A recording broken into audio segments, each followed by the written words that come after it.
What are you...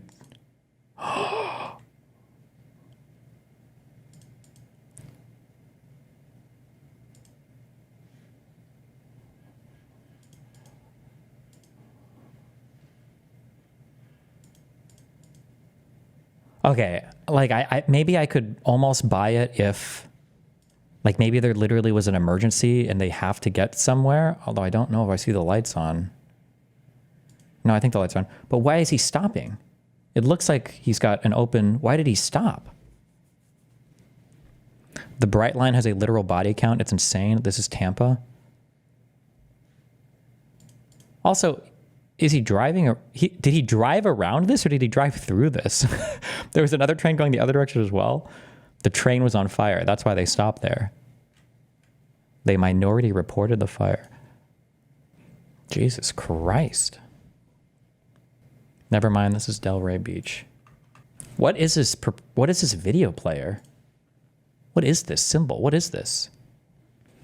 This post is insane. Am I overreacting after I found out my boyfriend's online friend group I became part of 2 years ago has been just him the whole time? Oh, I saw this thread. Oh, hold on. We got one. Am I going to be able to make it through all these posts today? Let's see. Oh my God. Hold on. I got one.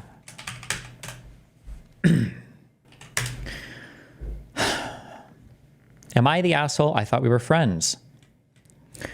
We met on Hinge about a year ago. After one date, I knew it wasn't anything serious, but we got along, and so we'd continue to hang out sporadically.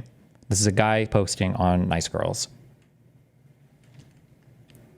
We never made any physical contact except to hug when getting and saying goodbye. I'd call her dude, bro, man, etc. I even went so far as to ask her one time if I could talk to her about girls, because we're friends, and she gave me the all clear. I'm not sure how my intentions weren't clear. She turned pretty quickly once I laid out that we're just friends, and I guess we're not friends anymore. Good, I was basically up all night though. I'm dragging these nuts across your face. Ha ha ha ha ha, no, why were you up all night? I was with a girl. Exclamation mark reacts, yikes, yikes. I don't wanna know, but I hope it was fun. Haha, it was fun, but I didn't sleep. Nice. Can I ask you a question that I don't know how to ask? Yes. Was it a romantic hangout? It was, yes. We made out, LOL. Oof, okay. I know we've never made out, but this is kind of strange for me. I've had kind of romantic, or this is strange for me. I've had kind of romantic feelings for you, I guess, but I'm the one who asked, so yikes, yikes, my bad. I'm going to exit now. Sorry if I ever read anything wrong. Oh, fuck, oh no, I'm sorry, blank. I'm so sorry. I do care about you. I always thought we were just friends. It's okay. Well, it's kind of rude of me. I'm sorry for bringing it up. It's fine. I should have just read the situation better. I'm sorry. No need to apologize. I wouldn't have invited you to my sister's wedding if I had known the feeling wasn't mutual. I guess I should have brought it up beforehand, but that's on me. Have a wonderful day. Is there something about me that makes me better just as a friend? This is the next day or the next, whatever. Like what quality about me is just a friend material? Like, what is it? There's not something about you that makes you just a friend. I just thought we were friends. I enjoy your company. I think you're really funny. So I want to spend time with you, but we've never had anything beyond that. You've never once said anything beyond being my friend. You introduced me to everyone in blank as your friend.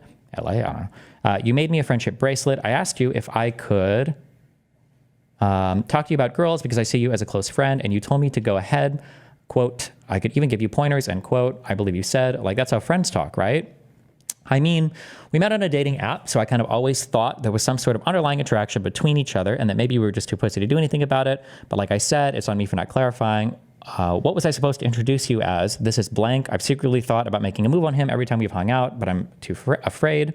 It's a relationship not built on friendship. I don't treat my friends the way I've treated you, but again, that's on me and a decision I made. And yes, I did say that and kind of hurt me when I did because I thought you kind of liked me at least a little bit. And I didn't know what to say because then that makes me the weird girl who has a crush on her friend. I don't think be your friend and have you talk to me about other girls.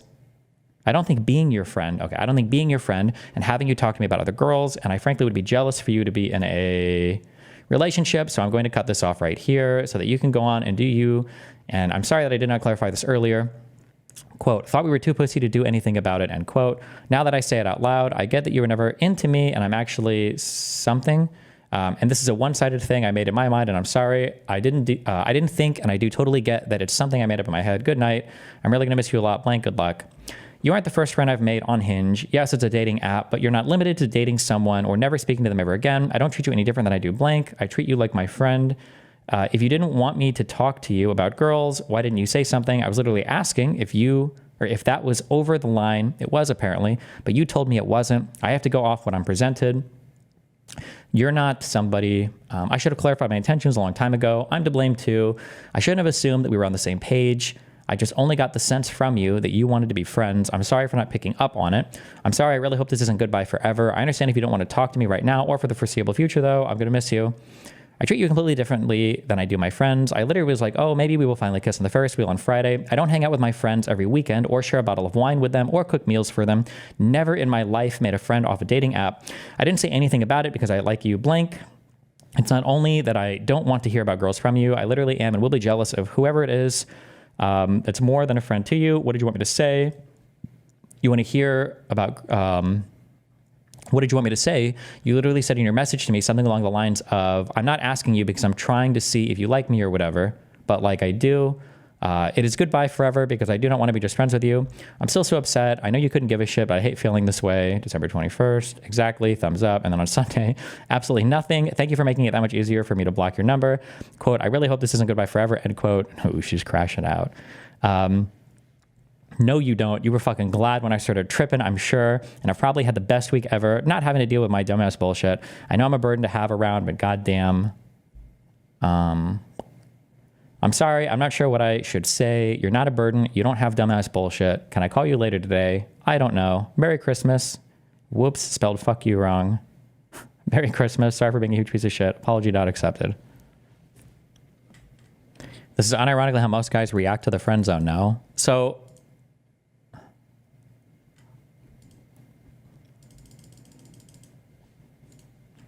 all the thread, I mean, it's a nice girl subreddit.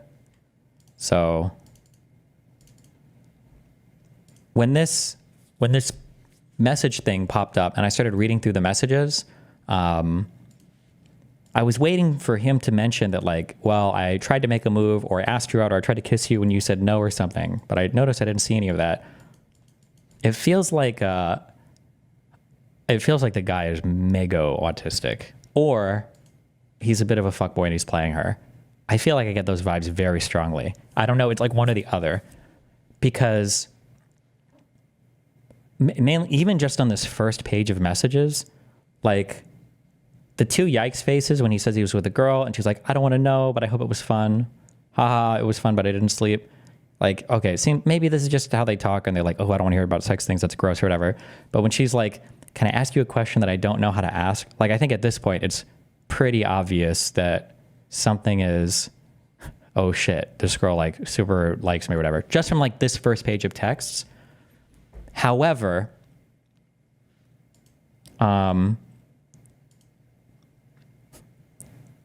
if he met her on Hinge and then she invited him to a wedding as her date, and if they were like hanging out and he was like, they were cooking meals together and like sharing bottles of wine at night and like going to the fair and riding Ferris wheels and shit,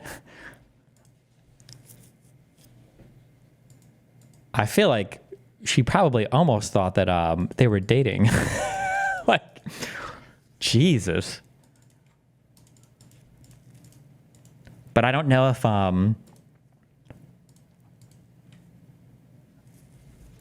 this is even just reading it from like his perspective. It feels like he fucked over. So I don't even know from her perspective what it would look like.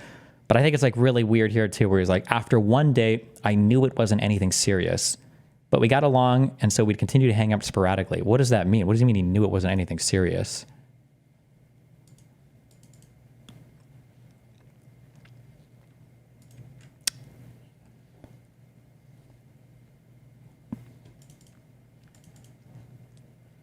The wedding thing is what gets me, especially as I enter my 30s. That's a huge gesture for someone that is rarely reserved for friends. I mean, forget like 30s, like at any point in life, inviting somebody to a wedding. I feel like that date is generally like a pretty big deal for somebody that you met off of Hinge.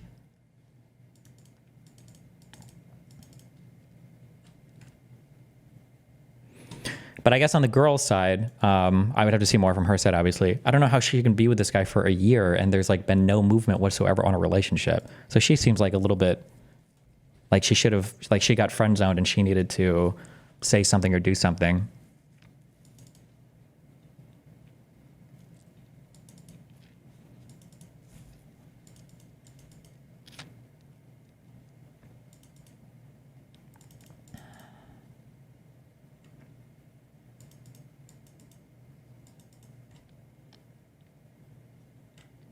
I don't know, Destiny. I've seen Hinge profiles that say just looking for a date to a wedding next weekend.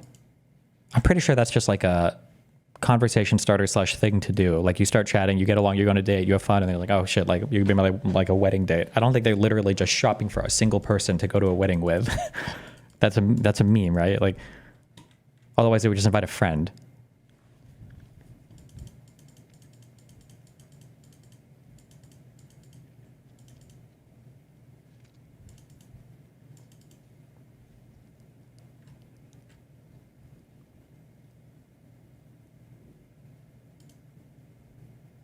Does he ever tell her that he doesn't see it as anything serious? It doesn't sound like it until here, but...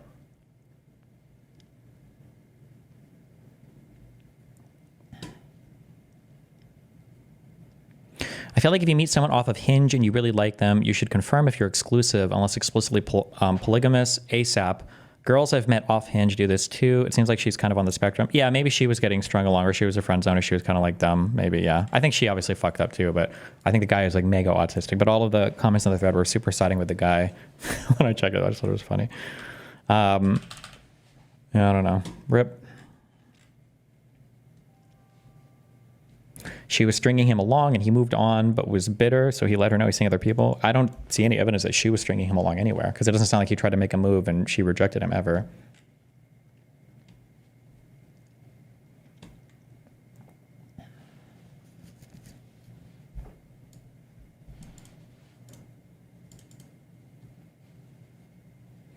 You constantly talk about dudes being morons for not reading the signs, yet here you are blaming the guy LeMayo. I don't even know how those two statements are connected, but okay.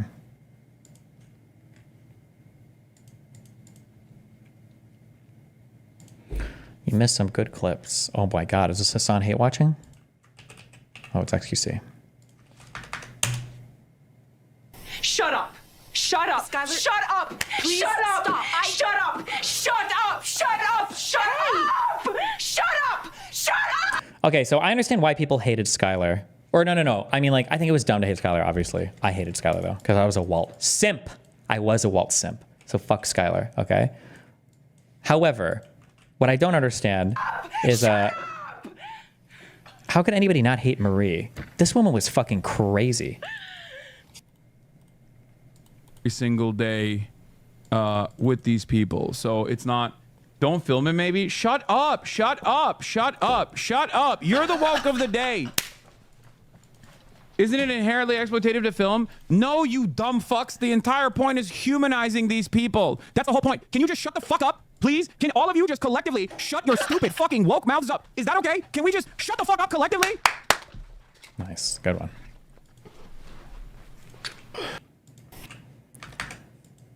Marie was she was a kleptomaniac, right? I feel like the funniest fucking, the most bizarro thing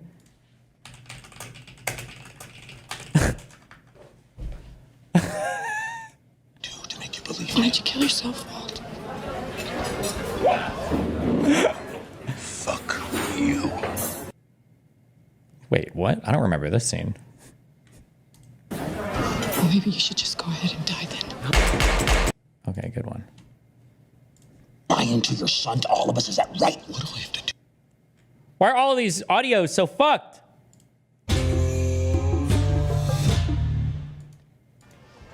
How can you sit there and listen to this? All we want is for those kids. Walk away from shit. I ain't putting you on the spot, bro. Wait, does all of the audio coming from this computer sound hollow? Am I having a fucking stroke right now?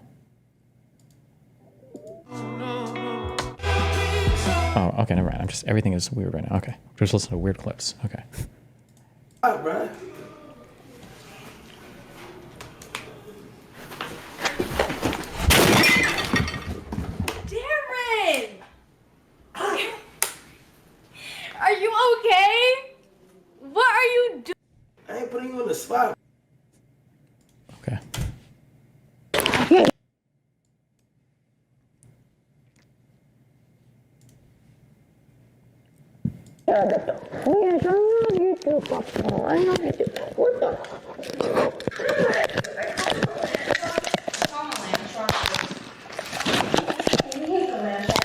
Oh no, did he take her microphone?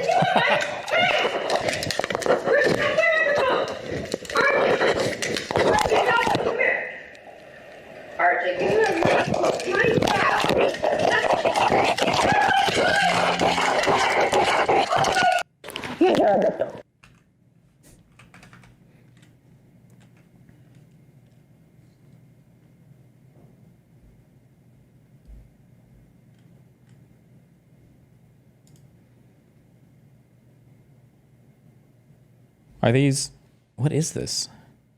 These are the patches I'm trying to decide between. Hopefully the hoodie won't be recognizable as Teddy Fresh when it's done. How are these guys so... Read the other Reddit thread of the fake friend group. It just sounds like some guy was like, he had a bunch of Discord accounts in a group chat this girl was talking to and they were all him. He was just making it up. I don't know, it's fucking weird.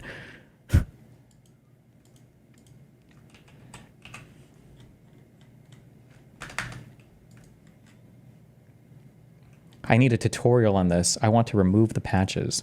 Yo, yo, yo, it's Cinderella, so what up? Today I'm going to show you how to remove a label or patch from a piece of clothing. So I'm going to use a seam ripper, and if you don't have one of these, you can just use a pair of scissors. So all you want to do is lift this up and find the thread holding the patch onto the piece of clothing, and just put your seam ripper in and pull it until that thread comes loose.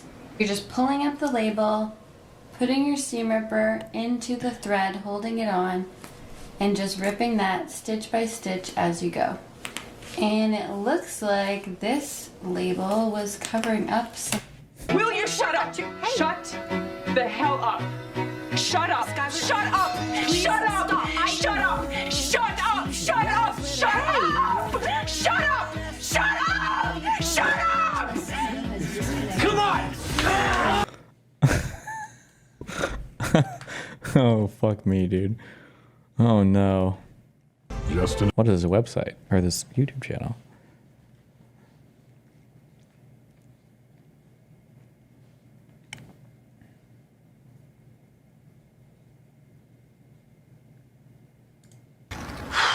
I'm relaxed.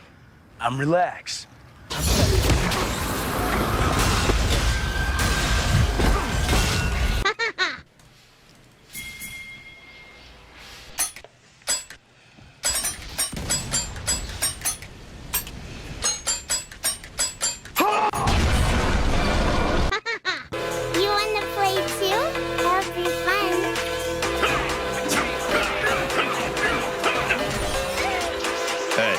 Never pick a fight you can't win. I didn't even get that one. Okay. Oh my god. Pinkman. These are well done. About me, no. You clearly don't know who you're talking to, so let me clue you Drama in. with the set name being a pedo. I am not Okay. in danger, Skylar. I am the danger. It's too risky. Okay? I mean, we're making money. Why can't you just be satisfied with the way it is? Come on! Jesus! Just grow some balls! Will you True. shut up? Shut the hell up. Shut up. Shut up. Shut up. Shut up. Shut up. Shut up. Shut up. Shut up. Shut up. Shut up. Come on. You got nothing on me, yo. All right, you can call my lawyer, Saul Goodman. Talk to my lawyer, all right? And you hear me? I got nothing to say. I told you, you can call my... I don't even know. Okay. This here? I won't do this to my worst enemy. This is degrading.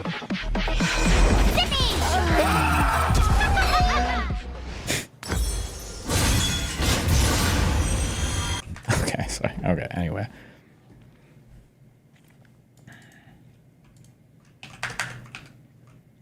Don't link me anything else. I have so many things I need to go through. We're not even going to make it through this stream, okay? Debrigading made Hassan one of the most reviewed YouTubers in the Rotten Tomatoes of YouTubers' websites.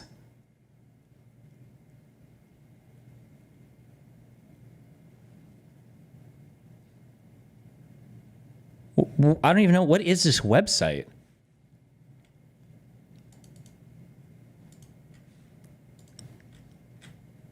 Yeah, these morons are not serious. Also crazy how it's the same talking points. I swear D fans used to be creative. Now they suck. There are some absolute gems on there. I laughed out loud more than a few times. Deeply, deeply unserious people. I also love how they're repeating the same lies over and over and over again, hoping something sticks. It's like they have a template and just copy paste it everywhere they can.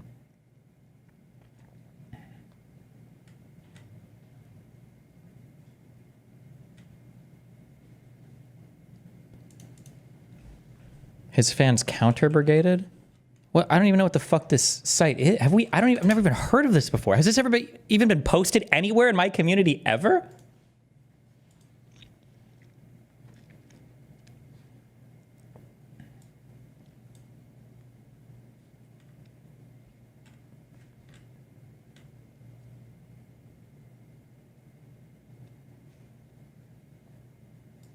Rate him. Give him. How do I give him a 1 star? Rate and review. Terrible. Ugh. I wonder if people accuse us of brigading. I feel like we should brigade after they accuse us of brigading. I think that we should do that. And then we say, look, you said we were brigading, but we weren't. But now we did. See the difference?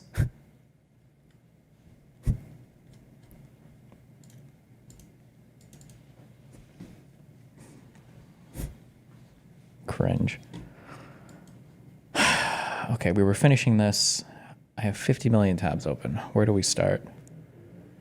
It took me like 4 hours of fact checking just to go through this stupid shit from this fucking.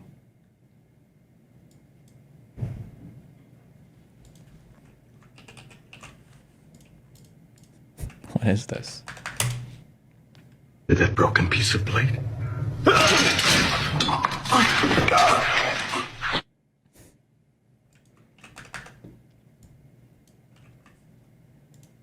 Okay.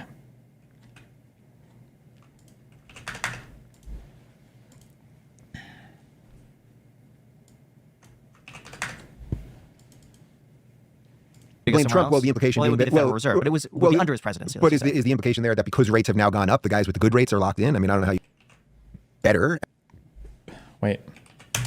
The South Korean plane, why do you think it fell? I don't know, but oh boy, am I glad that we're going to hear about every single minor tech thing that is ever going to happen with planes for the next 2 weeks, and then everybody's going to pretend like all the planes are falling out of the sky fucking everywhere. Okay, sorry. Look at all these comfy fishes begging to be nuked. Wait, is comfy fish the new girl emote? Is that what comfy means?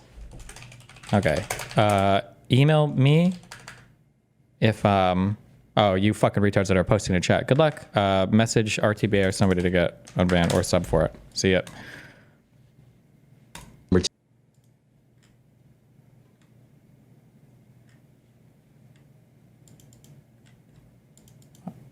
I wonder if, damn. I've heard of crazy rent control stories in New York City. I wonder if they exaggerated this for the video, though.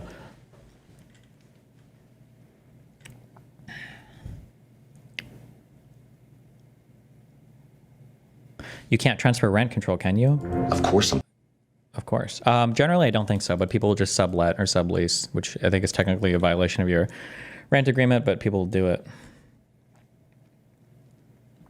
Law firm partners get high in the offices. What? Isn't that against the rules?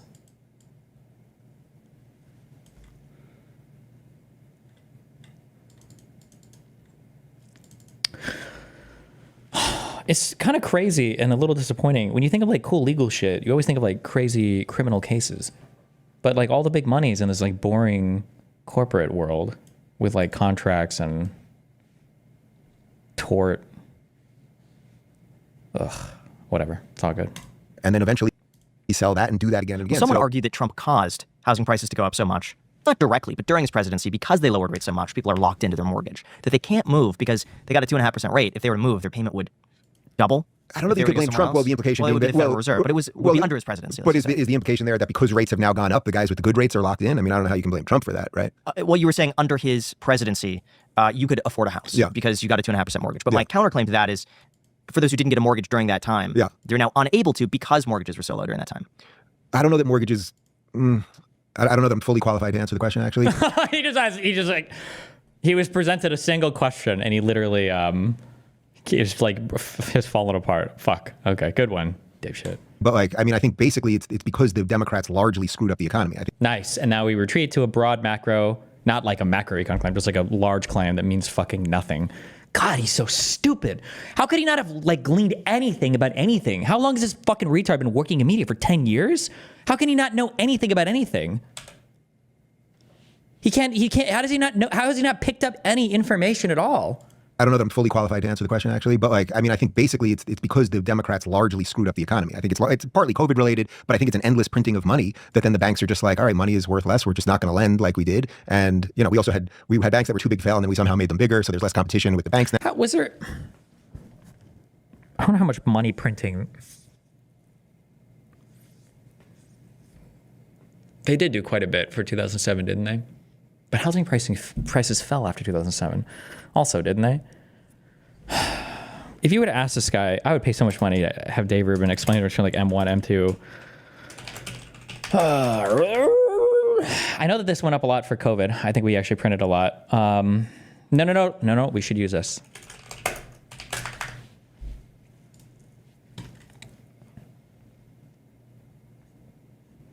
I don't even know if I fully know the difference between these also. M1 money supply is actual like dollars created and circulating in the economy, right? And then M2 and M3 have to do with like reserve lending and how much is like made available and all that bullshit, right? It's a different.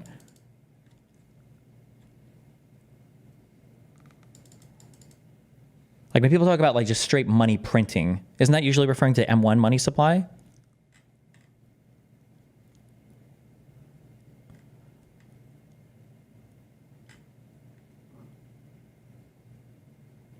The velocity of M2 is the real chart to look at. I feel like I read this a long time ago. I feel like M2 and M3 get conflated a lot now. Like the people just like these things are like the very fuzzy. M2 is the U.S. Federal Reserve's estimate of the total money supply, including all the cash people have on hand, plus all the money deposited in checking accounts, savings accounts, and other short-term savings vehicles such as CDs, nuts, retirement account balances, and time deposits of 100K are omitted from the M2. The Federal Reserve tracks a separate money supply number, M1, that includes currency in people's pockets or their checking accounts and savings accounts. The money deposited in time deposits and money market accounts is not counted in M1. For the Fed's purposes, this is near money. That is, the funds cannot be used as a medium of exchange and are not instantly convertible to cash. Tracks a separate money. Okay. This currency in people's pockets or their checking accounts. The money deposited in time deposits and money market. For the Fed's purposes. Oh, they're saying that these are near money. Okay, because you can't liquidate these immediately. Okay.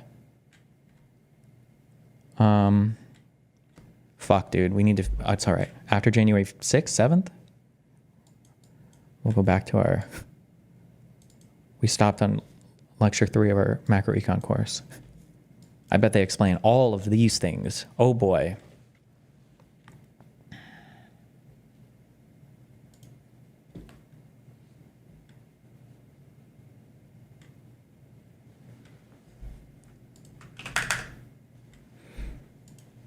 One of the Destiny Awards? I think we're doing them tomorrow on stream. And then I think we do a New Year's edition of anything else. Wait, fuck, where was I? Okay. Now, so I think there's a series of problems there. But as a general rule, because I want the government out of the economy as much as possible, banks now, so I think there's a series of problems. And, you know, we had banks that were too big to fail and then we somehow made them bigger. So there's less competition with the banks now. So I think there's a series of problems there. But as a general rule, because I want a series of like what problems? What are the series of problems, Dave Rubin? Tell us about some of them. Why not expand on them?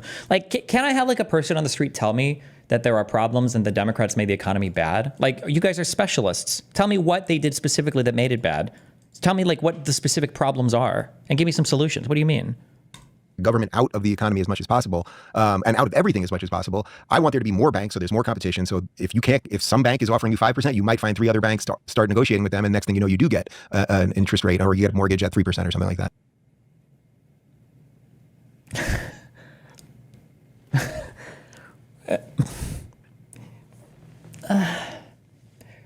hold on. I'm so sorry. Let me clarify, in case I don't know. Maybe I'm an idiot, okay? My grasp of the Treasury and the Federal Reserve and all of these is like tenuous at best, okay? I don't have the best understanding of this, okay? But like, don't you have the Federal Reserve that lends money at, this is called the federal funds rate, right? And then don't they loan money at a certain interest rate to other banks, and then those banks will lend money to people for mortgages, but there's like a prime lending rate that is factoring in whatever the federal funds rate is. No one is ever lending you money under what the Federal Reserve is making money available for. That can't happen. That will never ever happen. You don't compete on these rates. In fact, I could be wrong, but I don't even know if shopping around for better mortgages, I don't even know how much of a thing that is.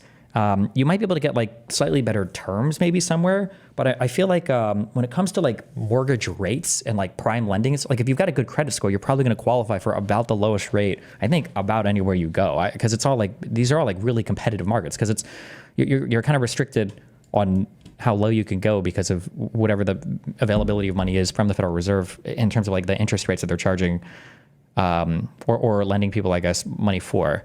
So the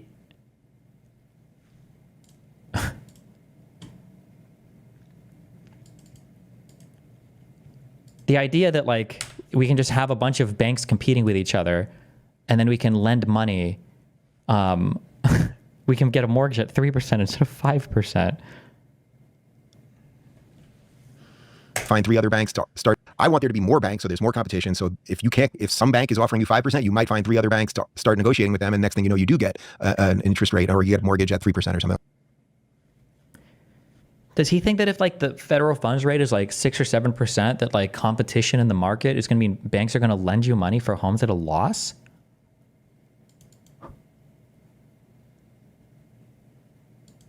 Like that. So, some of this is like, okay, this president did this, this president did this. It all sort of ebbs and flows. What are some of the biggest issues that you believe are not discussed enough?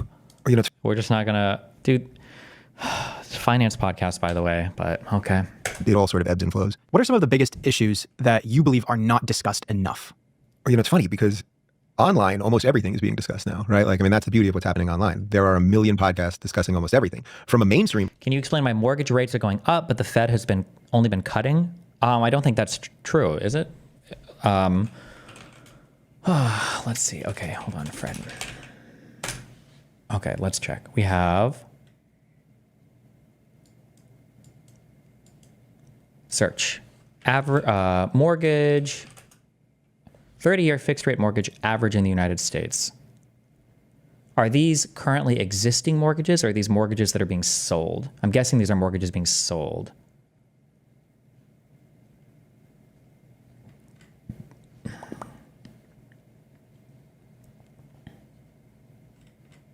Okay.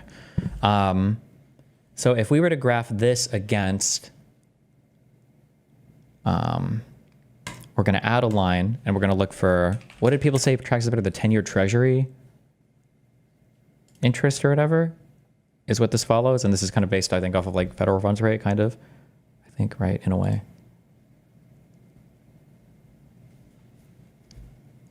These should track like decently well.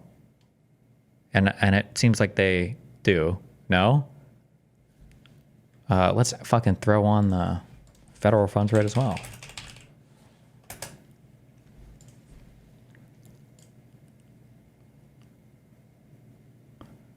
This one's a little bit weirder.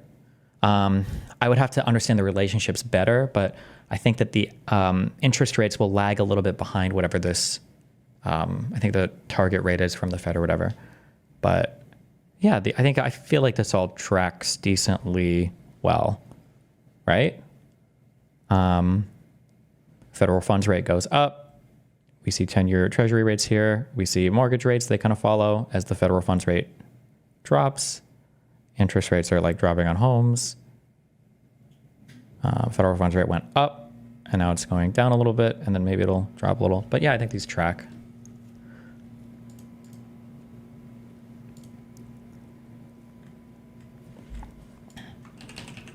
I really hate that the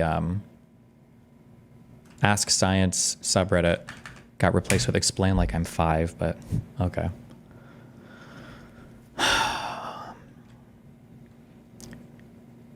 Why can't banks charge a lower interest rate in anticipation of lowered rates to remain competitive? That's ignoring adjustable rate mortgages, is it not? I don't think people sell ARMs anymore, or it's very rare now. I think percentage of mortgages that are adjustable rate.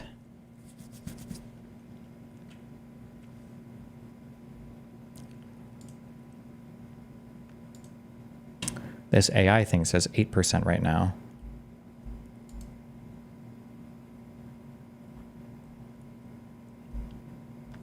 %92% are fixed rate, 8% are adjustable for U.S. households. Banks can and do things like that, but it won't be as dramatic as you're suggesting. As you mentioned, current 30-year fixed rate is around 8%. This was posted December of last year.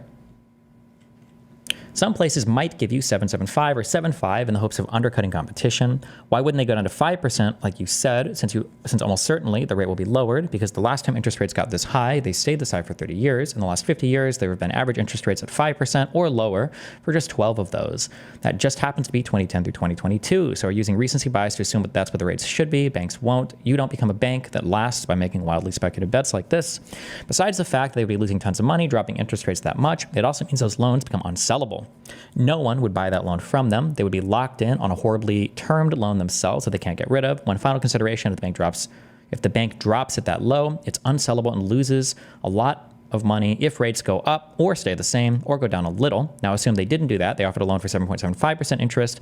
If rates go up, they would still lose money, but not as much, and their loan might be harder to sell, but not impossible. If rates go down, like you say they certainly will, well, it doesn't cost the bank anything either. They might lose a little if that customer refinances somewhere else, but they could also proactively offer their customer a lower rate to refinance. Yeah, okay. In perspective, which is crumbling. I would say the main thing that they didn't discuss honestly was that there could be a...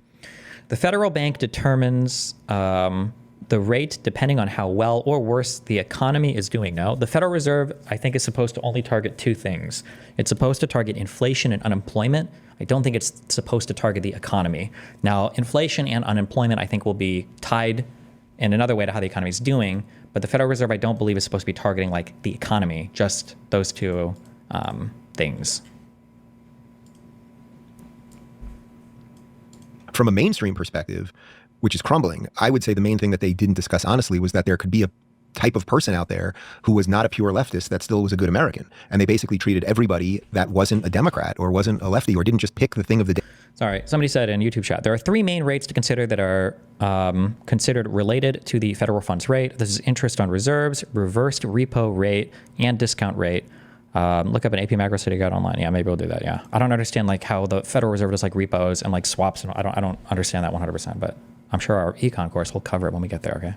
The day that the lefties were into, they basically treated them like they were a Nazi or a horrible person or a garbage person, as Joe Biden. When they say loss, are they just talking about future profits and not actual loss of money? Right? Yeah, they're talking about future profits.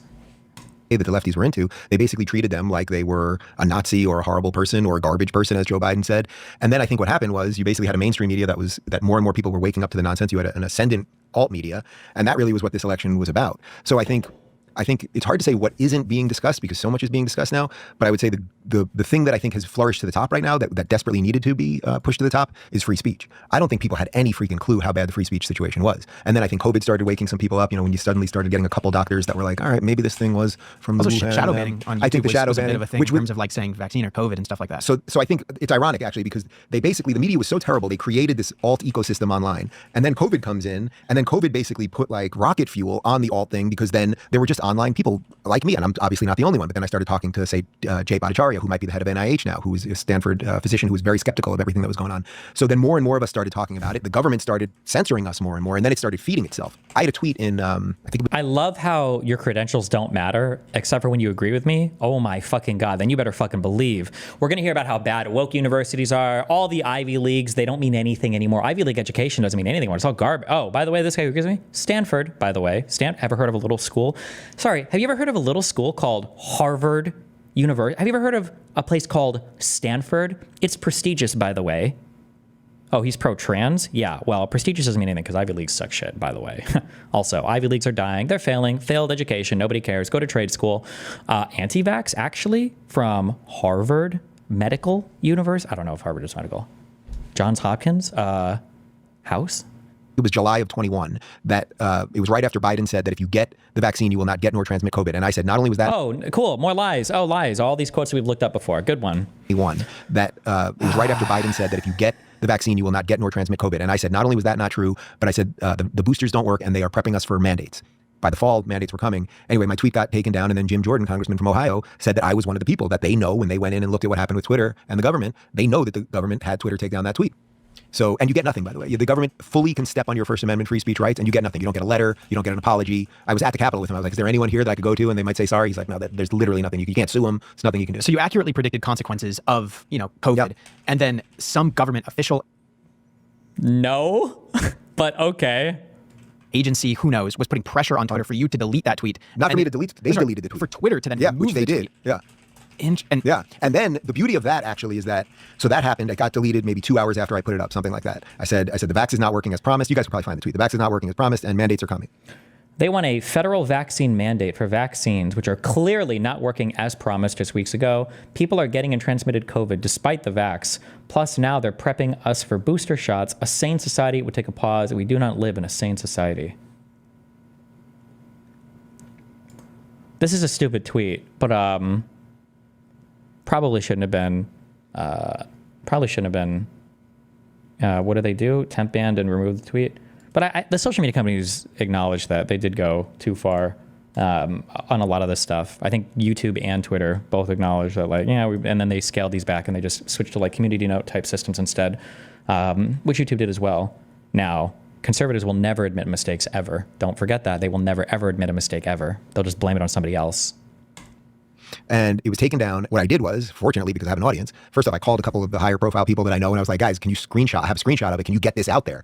And fortunately, to whatever extent Twitter was still free at the time, enough people started doing that. I had also started my own tech company called Locals, where we were able to allow people to speak freely. So I was able to get people to follow me there, and I could still communicate with people, and I could still directly chat with people and everything else. So there's always a better mousetrap. I mean, that more than anything else, I think that's my attitude about the world right now.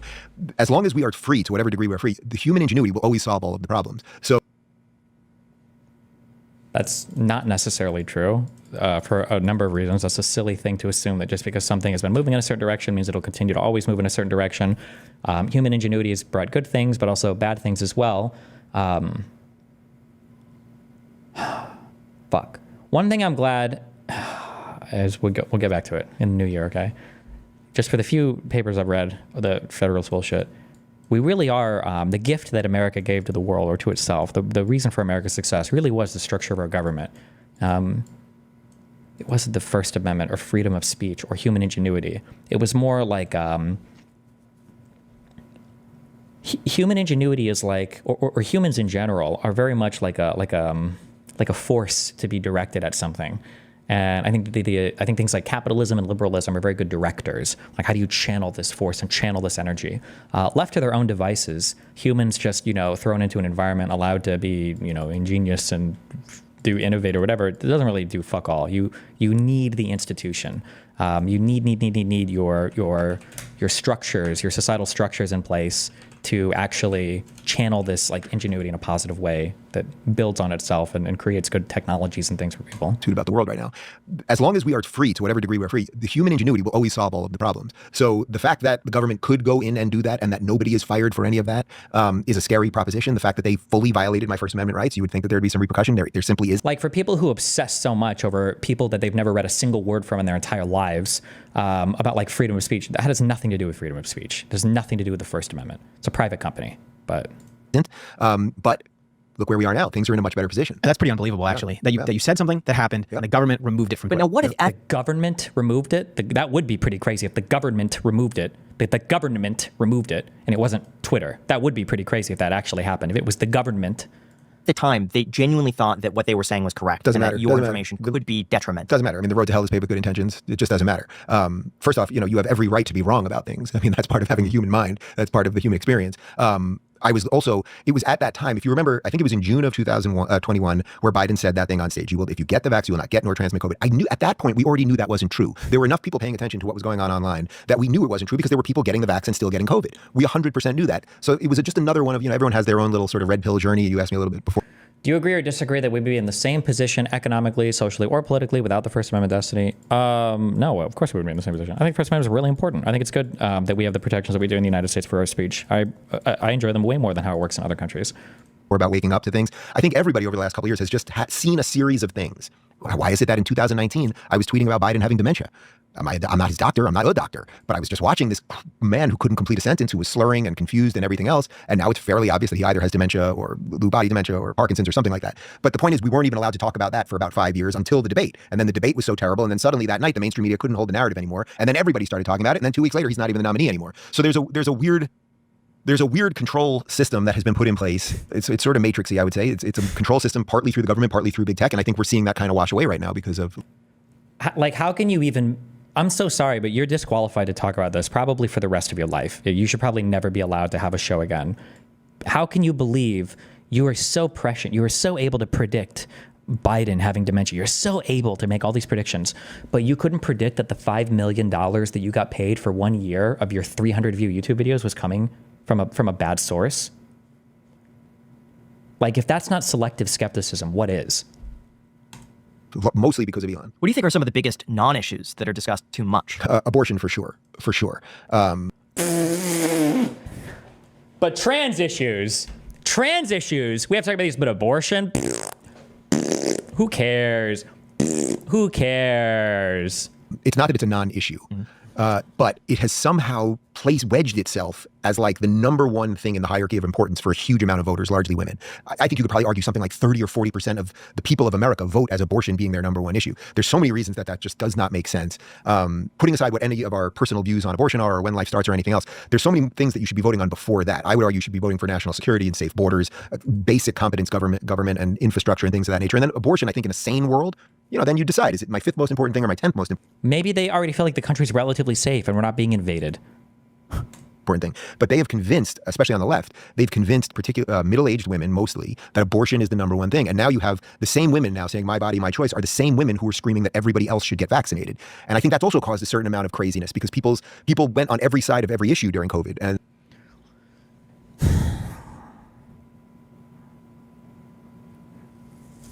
the reason why people would argue that vaccine mandates are necessary aren't because they want you to be healthy. The idea is supposed to be some level of societal protection. That's why vaccine mandates are a thing, but exercise mandates aren't, right?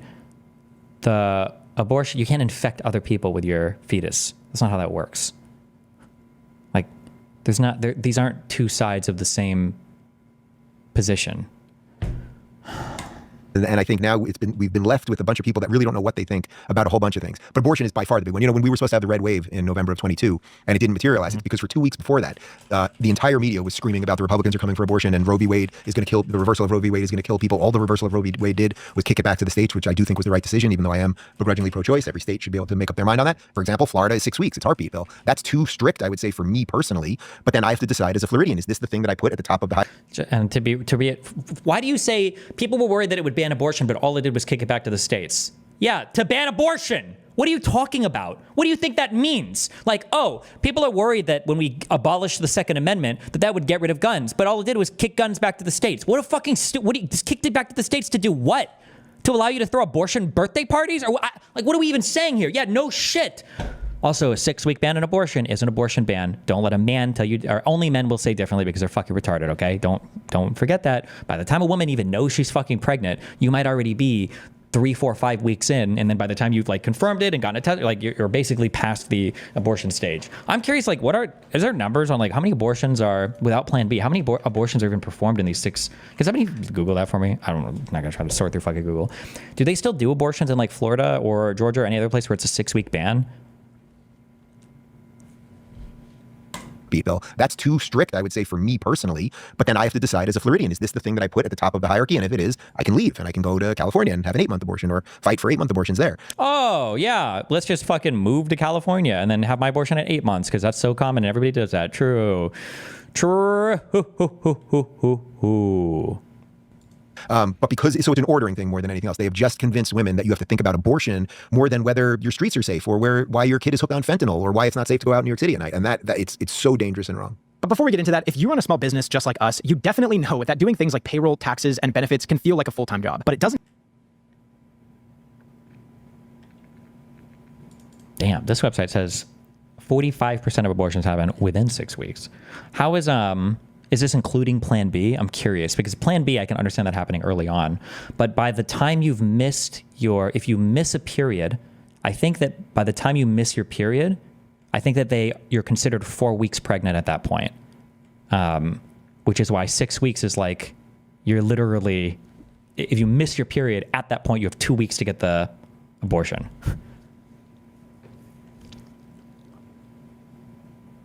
I'm curious if this site includes Plan B or not.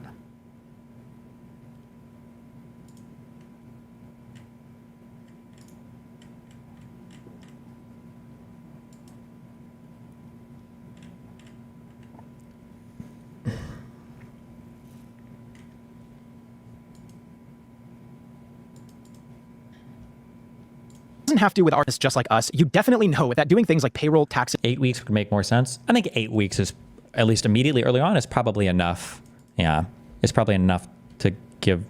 Even 8 weeks I think 8 weeks is a lot better than 6 weeks. 6 weeks is really spooky. Dangerous and wrong. But before we get into that, if you run a small business just like us, you definitely know that doing things like payroll, taxes, and benefits can feel like a full-time job. But it doesn't have to with our sponsor, Gusto. Gusto is the all-in-one payroll, benefits, and HR solution built for small businesses just like yours. With Gusto, payday is a breeze. There's no more manual calculations or tax headaches. And with automatic tax filings in all 50 states, I don't want to give any charitability to these fucking losers because I hate all these people. However, be critical and be careful when you read things. Texas had estimated 26,000 pregnancies from rape since the total abortion ban. We don't know what the percentage of aborted rape pregnancies are, and I don't know if this is including statutory rape, which also significantly changes this. Not to knock on, to say that that's not real rape or whatever, but like if there's like a 20-year-old and a 16-year-old dating, or I don't know what their cutoffs are. Like I don't know if 19 and 16 or if 20 and 17 would be considered statutory rape. Like if somebody like that is dating and they get pregnant, is that considered like a rape baby in Texas? I don't know if that's, I don't know how they figure that out there. But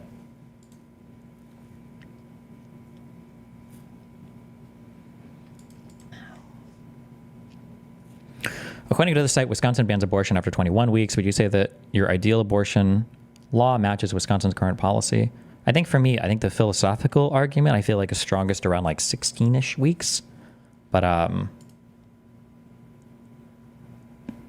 sure that's probably okay-ish, I guess, yeah.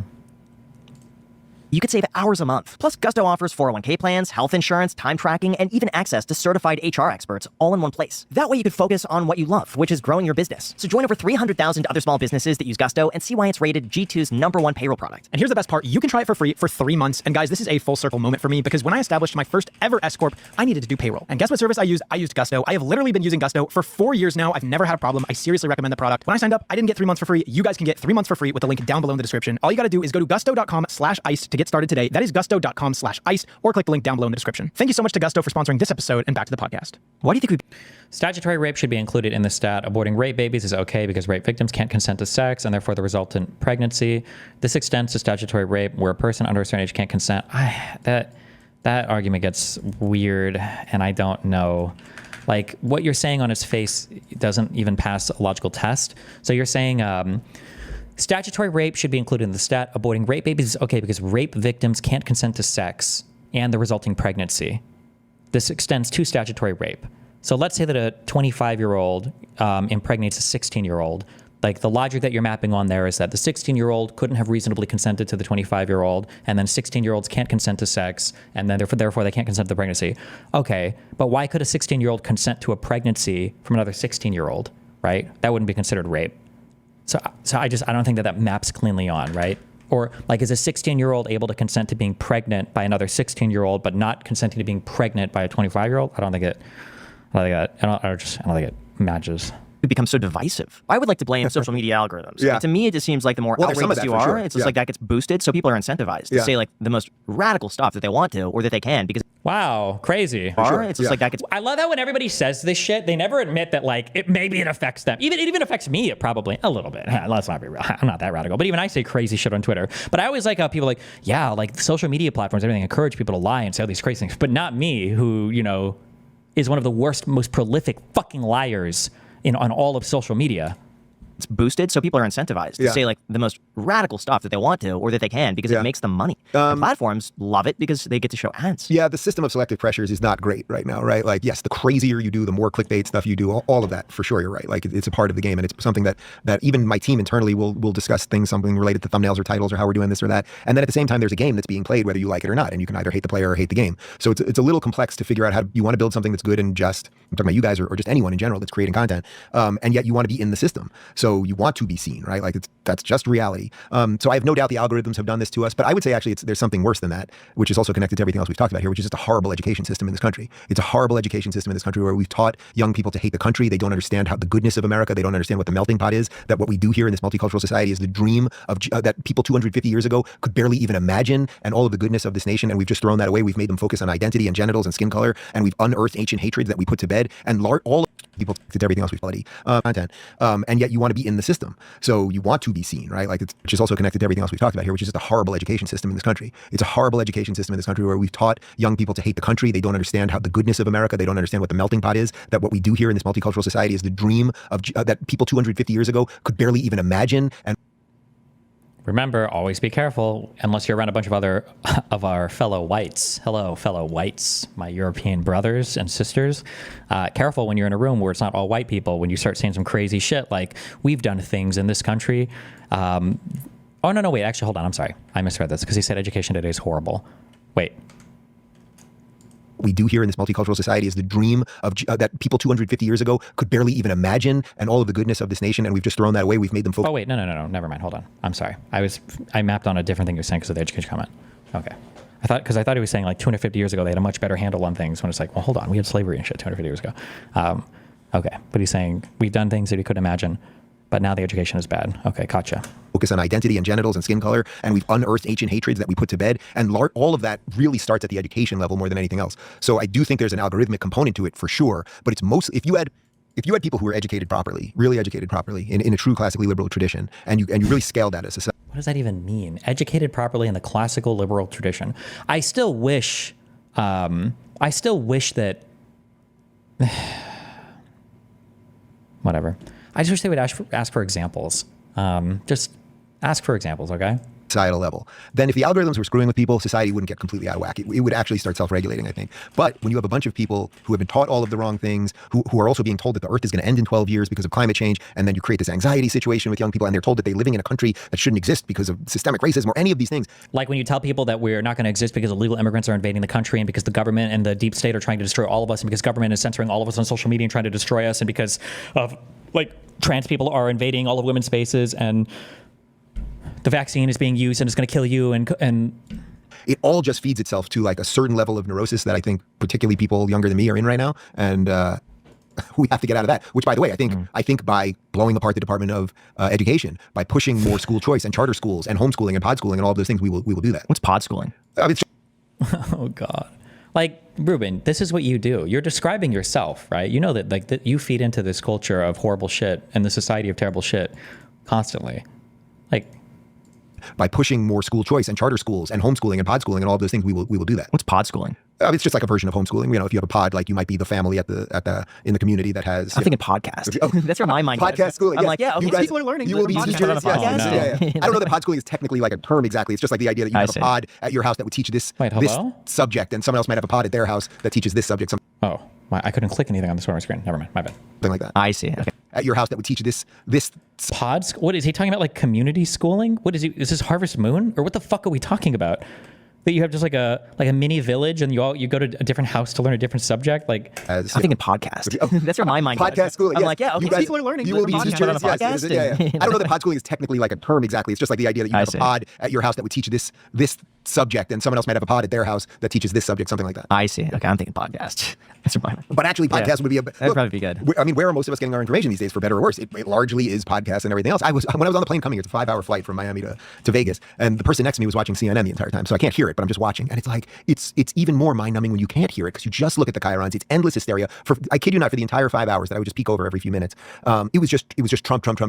This guy is watching CNN on his phone on a Spirit flight. Did Spirit even have? I'm trying to think if Spirit even has Wi-Fi on their fucking flights, because I think because I've done Miami to Vegas a few times, and it's the only time I fly Spirit because I think they're the only airline that does direct flights, unless maybe I just booked too quick. Miami to Vegas. Does anybody else do direct flights? I think Spirit is the only one. This is the only time I fucking fly Spirit. Oh, JetBlue. Damn. Okay. Maybe I just booked too close to the date. This person watching CNN on their phone for 5 hours? I don't believe you. This is another fake story. This is another not real story. So I can't hear it, but I'm just watching. And it's like, it's even more mind-numbing when you can't hear it because you just look at the chyrons. It's endless hysteria. I kid you not, for the entire 5 hours that I was You're reading the scrolling text on the bottom of the phone of the deranged liberal next to you who is watching CNN for 5 hours? Over every few minutes. It was just Trump. It's like, he's not in office yet. We might be veering towards World War III right now. There's some other stuff we could be talking about. What happened to Kamala? Where's she been for the last couple of weeks? We thought this woman was going to lead the... Why would you be watching news about Kamala when it's not relevant anymore? This was 2 weeks ago, December 8th. What? Is he asking why would there be more news stories on the president-elect, the incoming president of the United States versus the outgoing vice president? What kind of a question is this? The free world. But they've just dumbed down we're basically an idiocracy. But it just seems like they do that just to sell ad space. I mean, that's really what it is that the more they throw at you, I think they can do it as long as they can do it. You know that, so I saw today that Rachel Maddow, you know how much she gets paid? How much do you think Rachel Maddow gets paid? If I had to guess, did we look at this at one point? She's a big name. I wonder if she has a 7-figure a year contract. Probably not. Maybe. I'm going to guess 5 to 10 million a year. That's my guess. Rachel Maddow contract. We might have looked at this before. I don't remember. Holy shit. 30 million a year. Damn. Okay. Big boys on network TV. Is she MSNBC's biggest? She might be their biggest talent. Takes a hefty pay cut.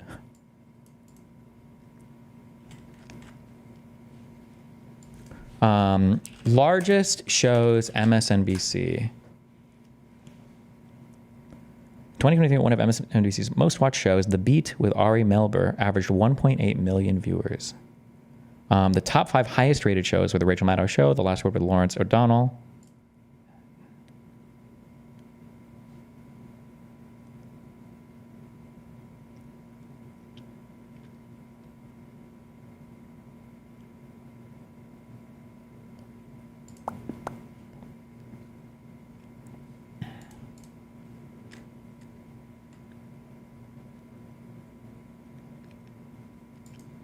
Fox extended its 33 consecutive month winning streak over MSNBC and CNN in prime time and scored the top 7 shows on cable news for the month. All top 7? What the fuck?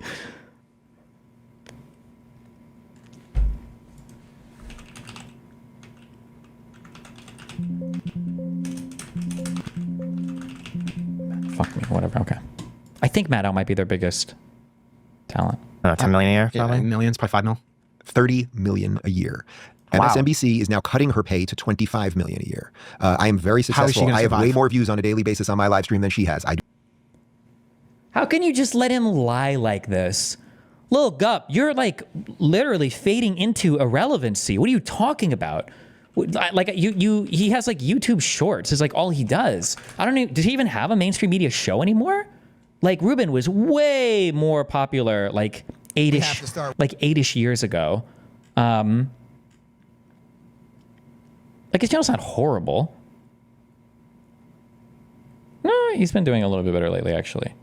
But more popular than Rachel Maddow? Excuse me? That's delusional. That's delusional.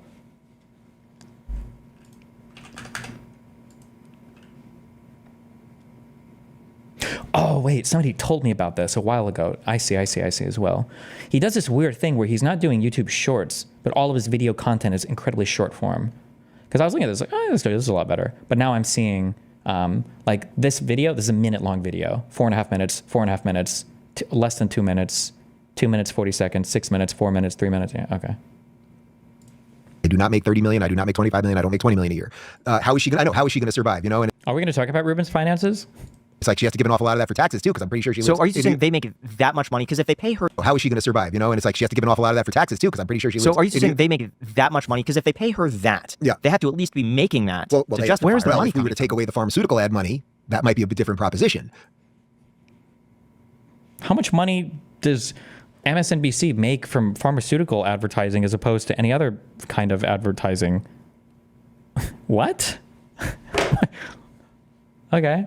Right? I mean, during COVID, you would literally have Fauci on for an hour on Meet the Press, and then it would go to commercial, and it would say, brought to you by Pfizer. And it's like, wait, what?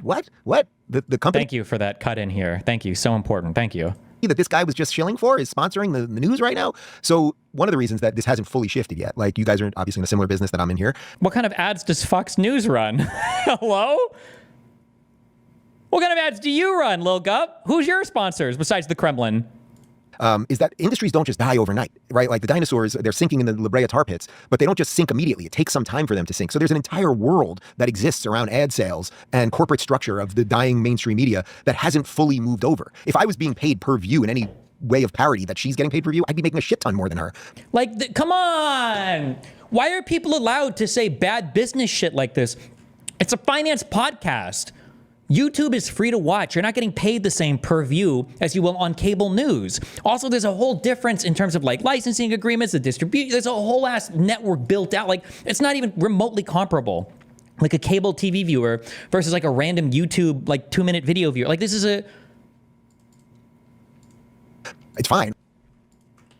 Wait, what? Destiny, this video is from 2 days ago on Dave Rubin's channel. Ho, ho, ho. Merry Christmas, everyone.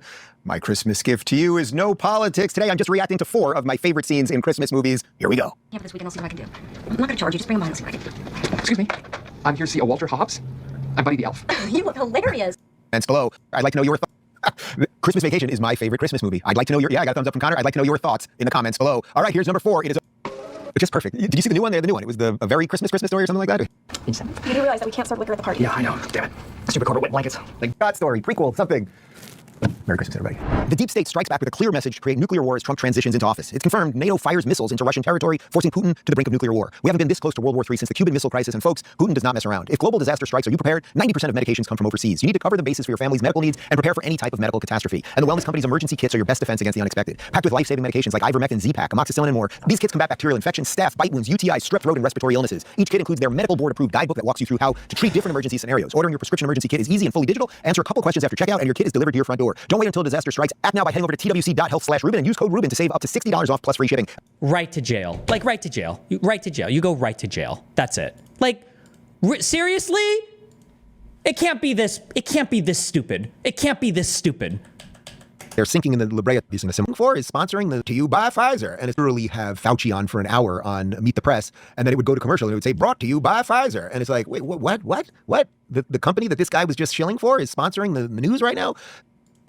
Fires missiles into Russian territory, forcing Putin to the brink of nuclear war. We haven't been this close to World War III since the Cuban Missile Crisis, and folks, Putin does not mess around. If global disaster strikes, are you prepared? 90% of medications come from overseas. You need to cover the basis for your family's medical needs and prepare for any type of medical catastrophe. And the wellness company's emergency kits are your best defense against the unexpected. Packed with life-saving medications like ivermectin, Z-Pak, amoxicillin, and more. These kits combat bacterial infections, staph, bite wounds, UTIs, strep throat, and respiratory illnesses. Each kit includes their medical board-approved guidebook that walks you through how to treat different emergency scenarios. Ordering your prescription emergency kit is easy and fully digital. Answer a couple questions after checkout, and your kit is delivered to your front door. Don't wait until disaster strikes. Act now by heading over to twc.health/Ruben and use code Ruben to save up to $60 off plus free shipping. Again, that's twc.health/Ruben and use code Ruben to save up to $60 off plus free shipping. Kits available only in the US of A.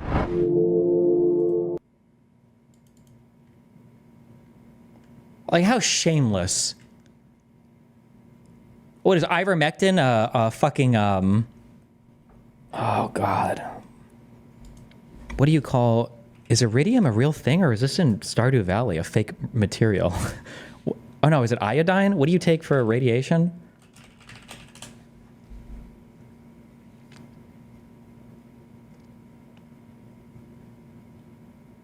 Potassium iodine.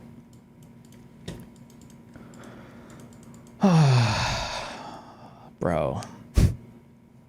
We're only an hour and how can one interview? This is like a Tim Pool thing. I feel like you could spend days. You could spend days going through all of these types of shows. Like this is an impressive amount of lies packed into a single thing. Like an impressive amount of lies. Like almost every single statement is a lie. It's insane. So one of the reasons that this hasn't fully shifted yet, like you guys are obviously in a similar business that I'm in here, is that industries don't just die overnight, right? Like the dinosaurs, they're sinking in the La Brea tar pits, but they don't just sink immediately. It takes some time for them to sink. So there's an entire world that exists around ad sales and corporate structure of the dying mainstream media that hasn't fully moved over. If I was being paid per view in any way of parody that she's getting paid per view, I'd be making a shit ton more than her. It's fine. I'm not complaining about it, but it just kind of is what it is. But I would also say this. When you realize that that woman has been getting $30 million a year, and then you were to go through the laundry list of things that she got wrong, did you ever see that 5-minute thing? Taking iodine before a nuke helps prevent thyroid issues due to the thyroid taking up the non-radioactive iodine instead of the radioactive shit from the nuke. Oh, makes sense. Okay. That she did talking about the vaccine, saying, I mean, she did the exact same thing Biden did. You will not get COVID. You will not transmit COVID. This is the only way out of COVID. Are those her opinions though, or is she told, hey, here's a script. We need you to say these bullet points? I don't know. They need the f-stop needs to be higher on this. The aperture needs to be closed. Notice how he's out of focus on the right and he's not on the left. This is the only way out of COVID. Are those f-stop is too small. That's what's going on here, by the way. I bet Dave Rubin set the shot up himself. Are those her opinions though, or is she told, hey, here's a script. We need you to say these bullet points? I don't know. What would you say for $30 million a year? That's the question. Oh my God. What would you do? Would you promote ivermectin and Z-Pack? And it doesn't even make sense. Also, that sponsor doesn't even fucking make sense. Wait, hold on. Oh! Was he even promoting shit that would help you through like a nuclear holocaust? Or was it literally just COVID, like fake drugs? Needs and prepare for any type of medical catastrophe. And the wellness company's emergency kits are your best defense against the unexpected. Packed with life-saving medications like ivermectin, Z-Pack, amoxicillin, and more. These kits combat bacterial infections, staph, bite wounds, UTIs, strep throat, and respiratory illnesses. Each kit includes their medical board-approved guidebook that walks you. Wait, are you allowed to buy this shit without a prescription? I don't think you can just buy Z-Pack and amoxicillin without a prescription. No, I thought that antibiotics were controlled substances. Do you need prescription for amoxicillin? Yes. For Z-Pack is just shorthand for azithromycin, right? Azithromycin.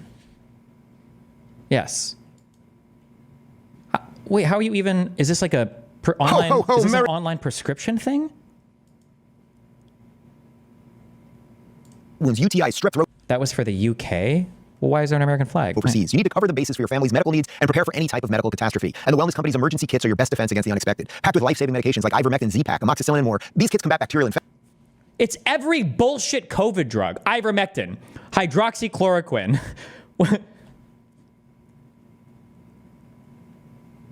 Azithromycin, generic Z-Pack. These are all the big the contagion kit. Oh my God. No, Google gave you the UK answer. Oh, well, KKMD, you tell me. Infection, staph, bite wounds, UTI. Included in your kit.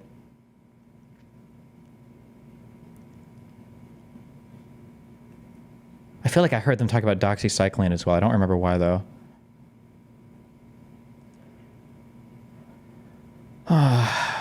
Legit script certified.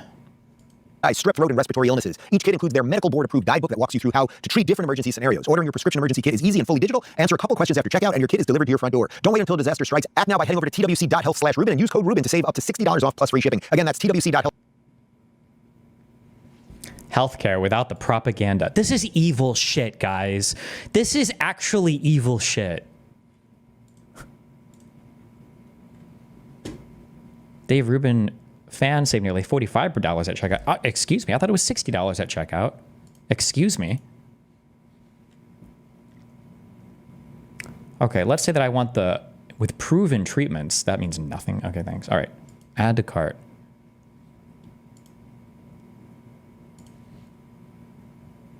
Check out now. There's no way you can buy this shit without. I must have to prove a prescription or something, right? It can't be this easy. Wait, I'm so confused right now.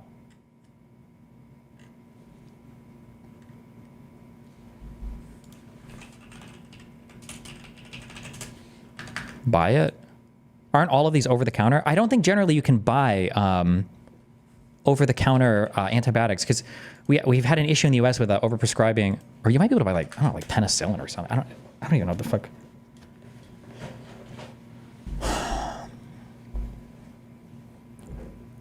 Prescriptions are administered at the sole discretion of the wellness company licensed provider reviewing your health intake form.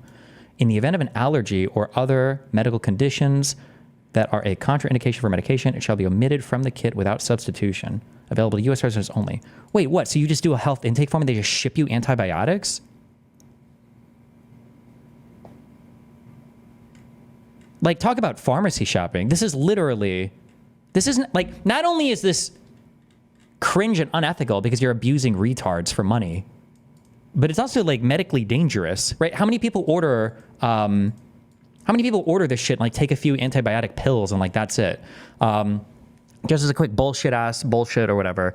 The problem with antibiotics is that if you take them, if you're prescribed like a full regimen of antibiotics, if you only take a few of them until symptoms abate and then you feel better, the issue is that because of the way that random mutation works and evolution and all that cringe bullshit, the bacteria that are left after taking just a few antibiotics are likelier to survive with some resistance to those antibiotics, and they breed more and more and more, and then they make super ultra fucking brain rape bacteria in the future. So when you're talking about like bacterial resistance to antibiotics, it's because of a lot of overprescription of antibiotics, and it's because of people that don't finish their full course of antibiotics, right? Like what doesn't kill you only makes you stronger, except times 1,000 when talking about bacteria.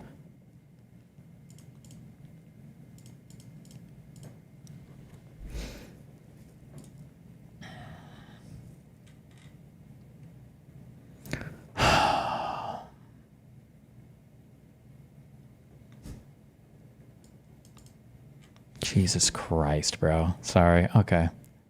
What a disgusting, subhuman fucking piece of shit. Yeah, that's the question. Well, I don't know. When it comes to being a news anchor, who do we talk to about this? Of like, do you get to say your own opinions, or do they give you points? I would say it's a little. Don Lemon? Was it? Yeah, I think it was Don Lemon. Good old Don Lemon. Do you get to say your own opinions, or do they give you points? I would say it's a little. Don Lemon. Was it? Yeah, I think it was Don Lemon. Good old Don Lemon. Yeah. I would say there is a reason they are paid to be in the news anchor. These bullet points. I don't know. What would you say for $30 million a year? That's the question. That's the question. Well, I don't know. When it comes to being a news anchor, who do we talk to about this? Of like, do you get to say your own opinions, or do they give you points? I would say it's a little. Don Lemon. Was it? Yeah, I think it was Don Lemon. Good old Don Lemon. Yeah. I would say there is a reason they are paid to be. What did Don Lemon say? Don Lemon said that they give you bullet points to say? What? Fuck, who was that interview with? Was that with the iced coffee hour? Was it? Yeah, I think it was Don Lemon. Or is this with David? Good old Don Lemon. Yeah. Okay. Wait, what are they even referencing here? Confronting Don Lemon on a failed Elon Musk interview. Oh, nice. So they were confrontational. The president. It's not just kind of unsub. Do you think they use the term? I agree. Do you know why you were fired from CNN? Not really. I don't. They didn't give you any reason? They don't have to, but again, that's not something that I would like to discuss. Yeah. But no, I will just tell you how let me tell you this, how the contracts work in media. They can let you go whenever you want when you're contracted. They can play you or pay you. And so they can come to you at any point and say, this isn't working for us. We want to take you off the air, but they got to pay you for the extent of your contract. That's kind of it. If they want to move the network in a different direction or what have you, then they can just let you go. Would CNN ever compel you to cover certain things in like a more indirect way? Would you feel pressured to have a certain opinion or to cover certain topics? Never. And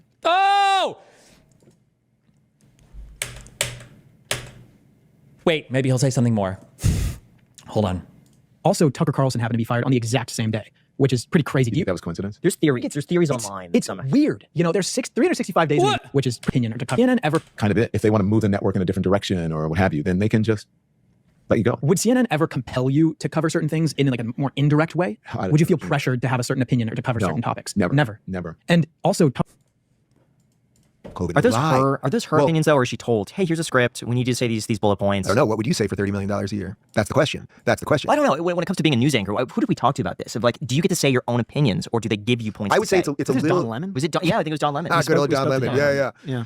I would say there is a reason they are paid to be in those chairs, and that is the reason. I could never be as bad at my job doing a news show every day as Joe Scarborough is at his show every day. I could never be that. I couldn't live with myself, number one. But you have an interesting dynamic set up here because you've talked to somebody who works in mainstream media, Don Lemon, who gave you a contradictory answer to Dave Rubin, who doesn't work in mainstream media, who's more so why not give Lemon's perspective here and offer for Rubin to counter it? Why not?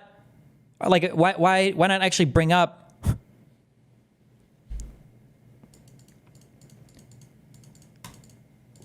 I think people would tune out. And by the way, that's what's happening now. Why is it that 2 weeks after the election, suddenly Comcast is like, we're going to sell MSNBC? If the election had gone the other way and the propaganda worked, they wouldn't be selling MSNBC. Wow, if a news station was more popular because of how an election turns out or not, then they'll keep it. But if it's not popular or profitable, then they sell. Like, what are we even trying to prove here? What is the argument you think you're making? You're cooking on a stove that's not even plugged in. Like, what are you talking about? They're selling MSNBC because they're like, oh shit, we've been paying these people this crazy amount of money and the propaganda is not even working. CNN is. They're buying propaganda, but it's not even working. Maybe they just don't want to invest in it because it's not profitable anymore. Think about the implication here. Is Comcast a Comcast stock?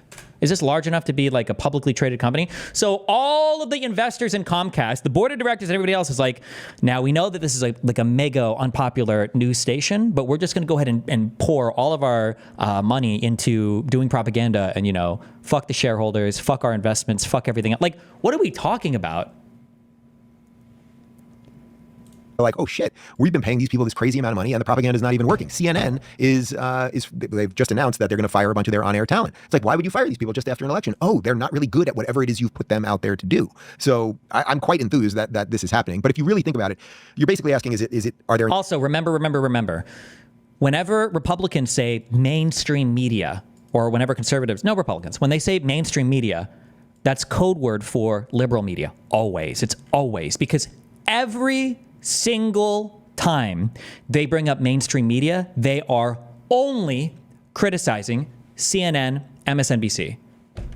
It's the only thing that they are never bringing up Fox News, even though it is the largest mainstream media in the United States of America and has been for years. Isn't that strange that the largest mainstream media broadcast station is somehow always strategically absent from every conversation about the mainstream media? Like, isn't that strange that we're never talking about Fox News, the largest mainstream media cable news television station, that also the largest defamation payout in the history, settlement in the history of all of defamation payouts, by the way, for lying intentionally to people for propaganda purposes to get somebody elected, which is what they're talking about, strangely enough. Her intentions good? Did they not really, did Rachel Maddow really know what she was saying? Was she paid to say it? Did she write the script? I don't know what the exact answer, I don't know what's in her heart. I don't know exactly what's in the mind of the producer, but I do know that she works at a giant corporation and she put out information that was exactly the same as all the corporations wanted. And that was completely different than what was happening online. And that thing is the thing that's now flipped. And poor Rachel will only get $25 million to do that job. So when you're watching media like that, how do you know what's truthful and what's not? Like, how do you really get down to the... Oh my God. Who's listening to this slop? Who's listening to this? Who's watching this? And it's like, oh, thank God. Yes, Rubin, who couldn't even tell that he was getting paid $5 million from Russia for 1 year. Like, I'm gonna take this guy's word for how to figure out what's true and what's not true.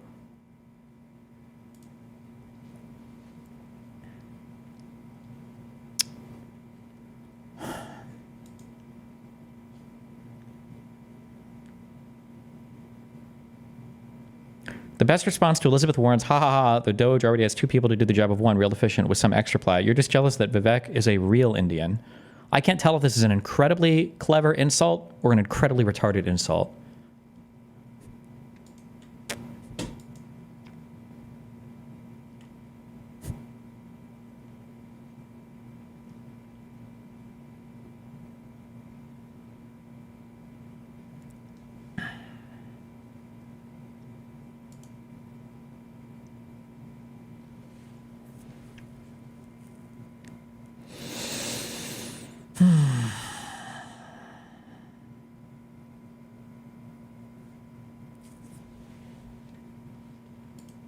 fact. It's very. It seems like you watch very, Fox and they're like, this is right. Yeah. You watch MSNBC and they say, this is right. Well, You I would go largely. online, it's like, Oh, fact. wait. It's very. Fox News. So when you're watching media like that, how do you know what's truthful and what's not? Like, how do you really get down to the facts? It's very. It seems like it's you watch very, Fox and they're like, this is right. Yeah. You watch MSNBC and they say, this is right. Well, You I go would online, largely. it's like, this is right. Yeah. Is he does he have to quickly qualify that he agrees with most of what Fox says? Because the interesting follow-up here that neither of these guys will ask, the interesting follow-up, I'm just curious, you disagree a lot. You brought up CNN, you brought up MSNBC, you say you disagree with mainstream media. What do you disagree about from Fox News? What has Fox said that you disagree with? Just curious. It's almost impossible, but I would say if you have just like a little bit of skepticism with most things, you won't fall for most of it. So I'm very, very proud of my track record on. What a boring answer. This is how you can tell also that somebody's never critically thought about media analysis before, right? Anytime somebody's like, how do you protect yourself from misinformation? Like, just be skeptical. That's not a real answer, dog.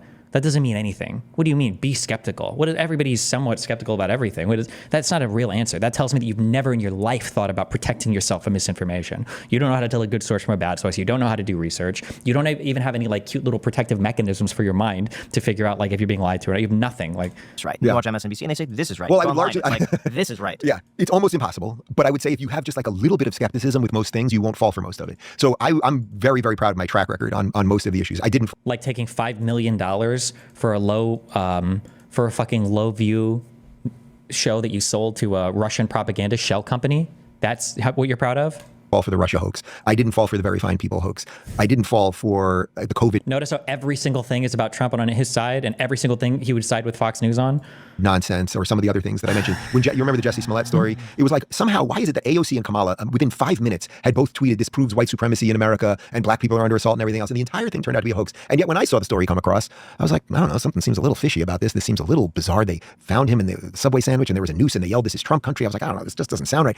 So I think just going in with a little. Do you think that he had that same skepticism when that video? I'm curious. I don't know his Twitter account. Well, first of all, he was wrong about the Pelosi thing, but that's okay because he played into the memes about that being fake. Do you think he was skeptical when that one video went around of those two evil black Americans with the do-rags and the guns hanging out of their jeans, kicking the poor MAGA white girl on the ground, saying "fuck MAGA" and "fuck Trump supporters"? Little bit of skepticism is probably your best armor against the bullshit. It's not perfect. We're all going to fall for different things and be duped. You know, I'm not particularly good at predicting elections. I backed DeSantis in the primary. I thought we were ready for a wholesale change. So I would say I missed that one in the sense that one of my main fears about Trump was that he wasn't going to be able to put himself around the right people. What a stupid, that wasn't even a good failed prediction. There's nothing wrong with backing somebody. That doesn't mean you're predicting them to win. I backed Kamala, but I always knew it was going to be a close election. Like I never thought they should win 100%. You can back somebody and not think they're going to win. That's different. Those are two totally different things. Well, that I'm very happy. I'll have a full mea culpa on that. I'm very happy that I turned out to be wrong. And ironically, the whole time I was calling for people like Tulsi and RFK to come over to the Republican side of things. But I think there's a fundamental difference being we could all be wrong about like who's going to win the election. Calling for people to come over is not predicting things. You're not even talking about the same thing anymore. Like, what do you? Will there be a red wave versus just do you directionally get most of what's happening right, or are you just wildly wrong on most of it? And if you're watching people or listening to podcasts that are wildly wrong on most of it, you're probably watching the wrong shows. No. What if you predicted against Donald Trump? But it's tough. It's almost an impossible question to answer, and it's just going to get harder and harder. How has the whole tenant media thing shifted your perspective on like how you? This, by the way, is a 4-minute segment on probably at least on like 70 to 80% of the money that this fucker made last year. And this is a 4-minute segment. Let's see how he addresses this. I love how they phrase this as gently as possible.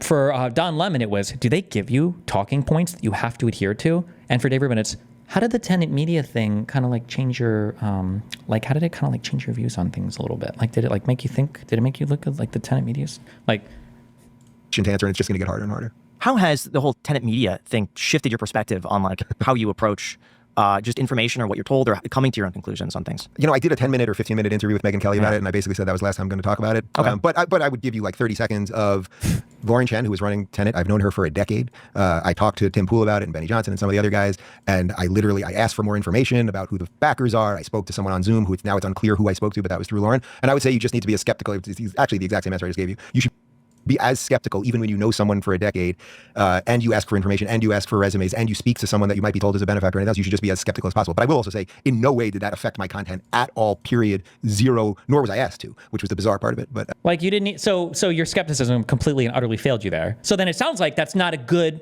It sounds like that's not a good tool then to analyze environments, right?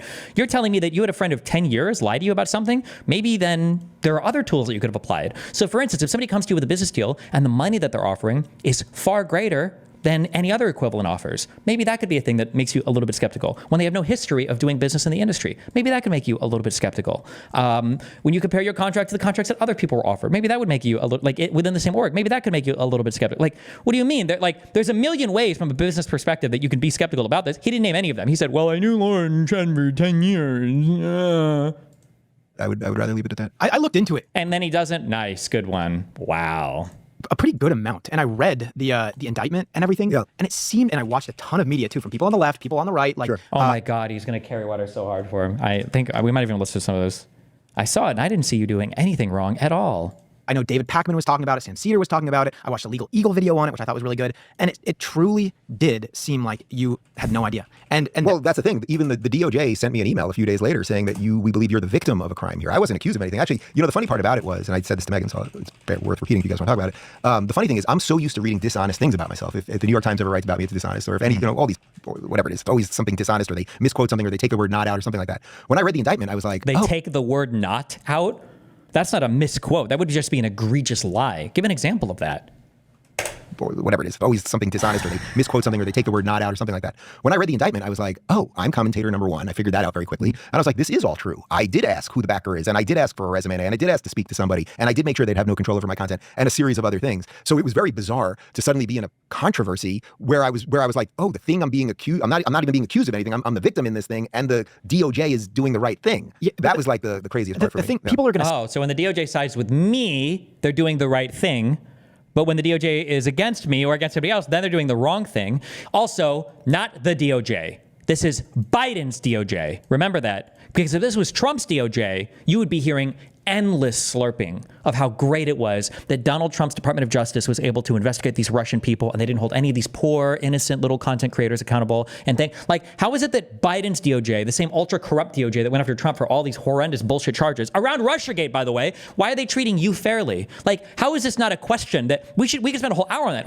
So you think that Russiagate was all a hoax and that Biden is controlling the DOJ and sending them after political enemies? Wouldn't this be the perfect time for him to go after you? You took $5 million, right? It was $5 million in Russian money. What percentage of your revenue would you say that was of your business last year? Oh, 80%? Wow, that's a lot. And you're saying it didn't affect you at all?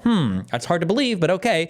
Isn't it strange that Biden's DOJ didn't go after you harder since you've accused them of being Russiagate or Russiagate hoax obsessive people and that they're always persecuting political enemies? Like, why didn't they go after you harder? Like, this would be a good time for introspection. This would be a good question to ask for critical analysis, but...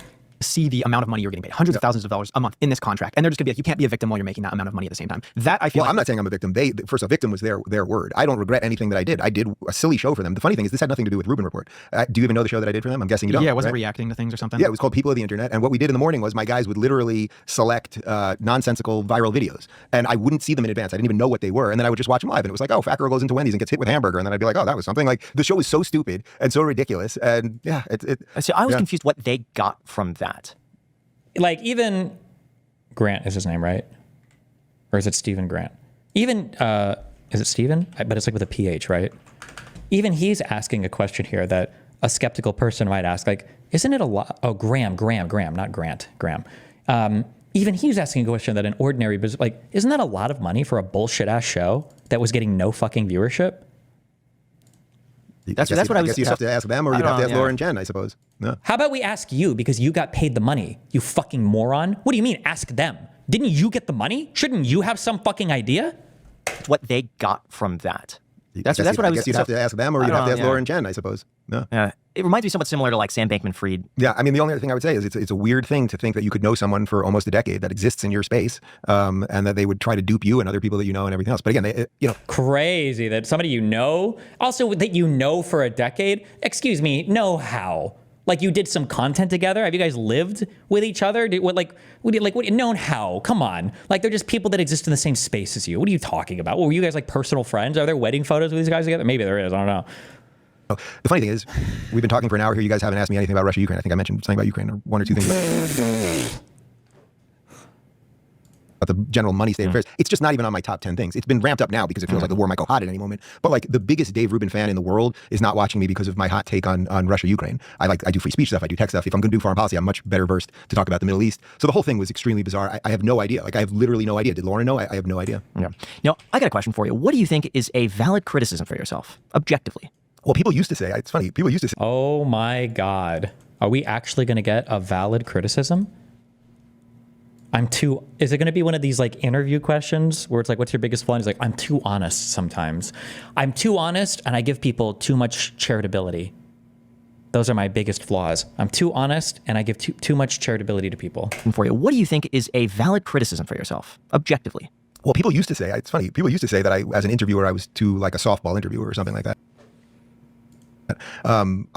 First off, valid criticism, anyone can criticize me for whatever they want. So my policy— That wasn't the question. Anybody can criticize you for whatever they want? What kind of a fucking answer is that? What?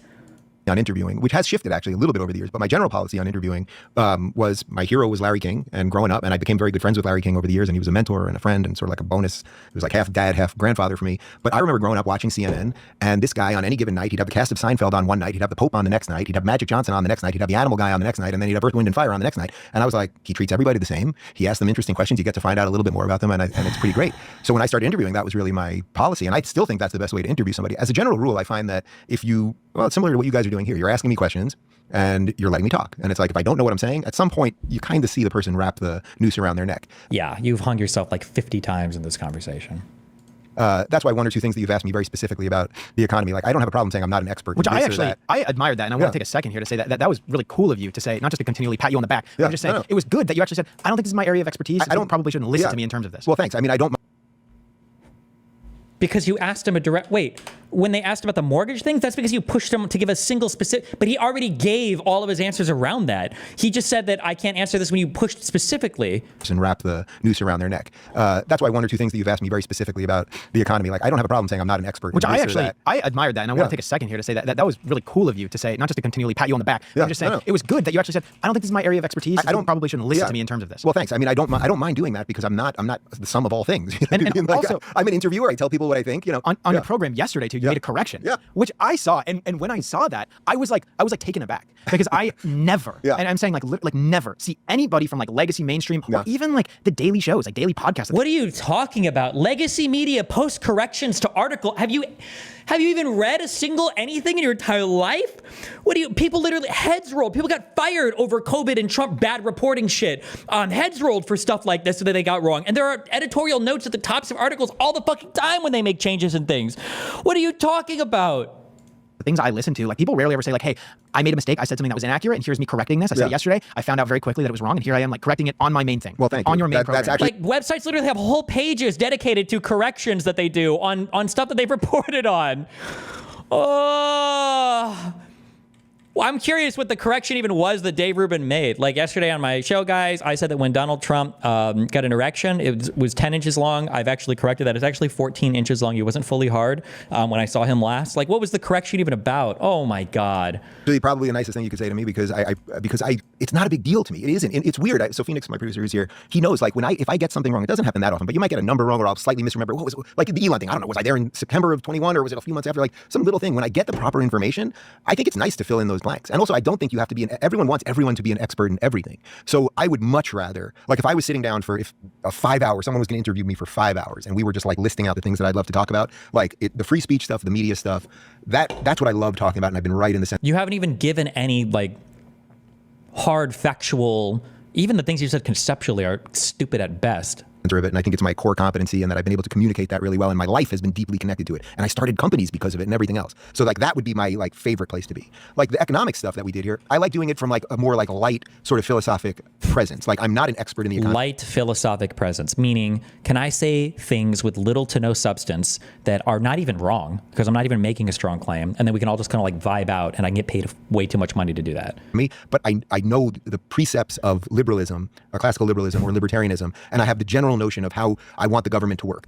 So we can do it in that sense. But when you asked me something very specific there, I was like, it's fine to like, all right, I don't know everything. That's just fine. It's part of the problem that everyone now wants to know everything about everything. And it's like when anything happens, it's like, man, these people. I like how he still didn't even get a criticism of himself. This was just a thing that people used to say about me. So Did you fix that? So now you're beyond reproach. There's no criticism of you whatsoever now that you would have of yourself, or can't tie their shoe. Want to tell you exactly what is going to happen if we reverse the Iran nuclear deal, and it's like no. You said a valid criticism of yourself. Has he talked about the Iran nuclear deal?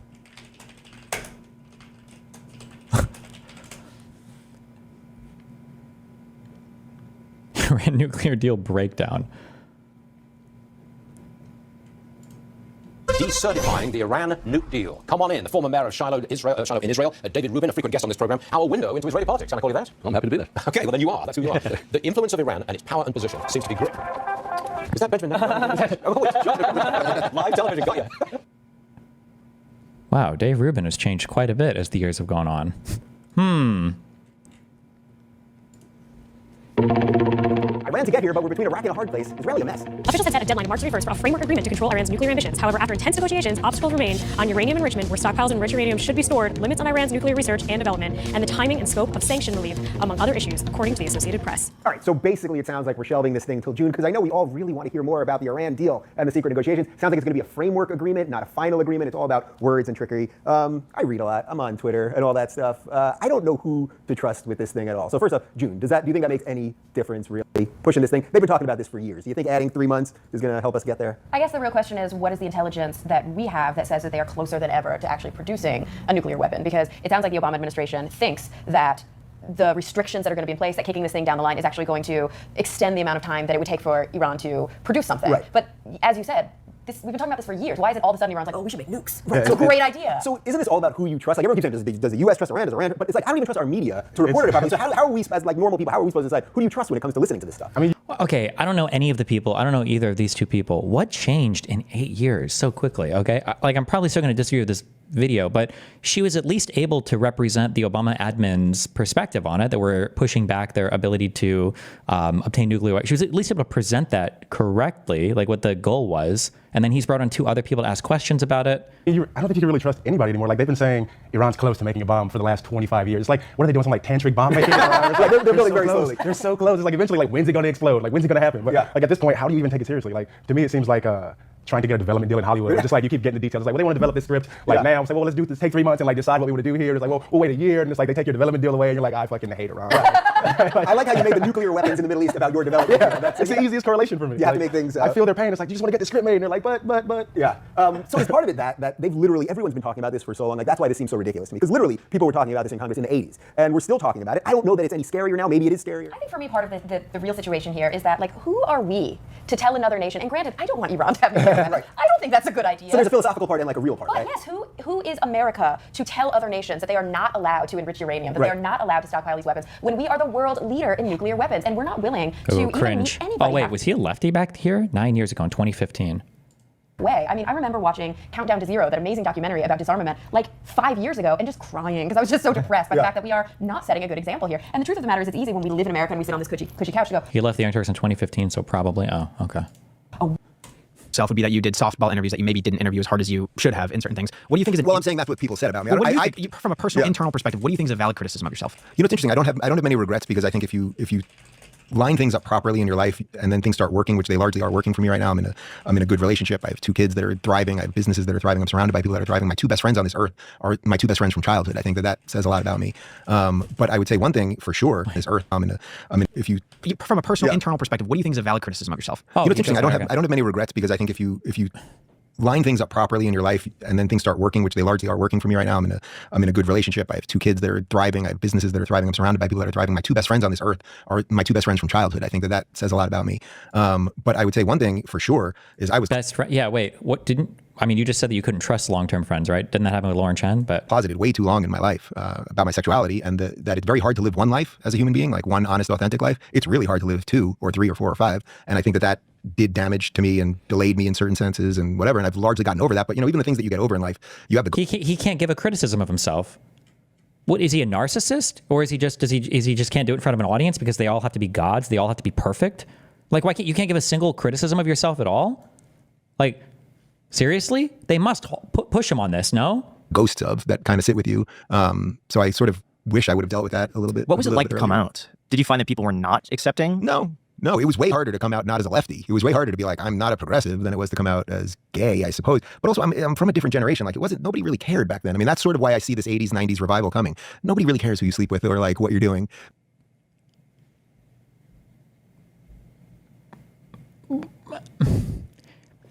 Okay.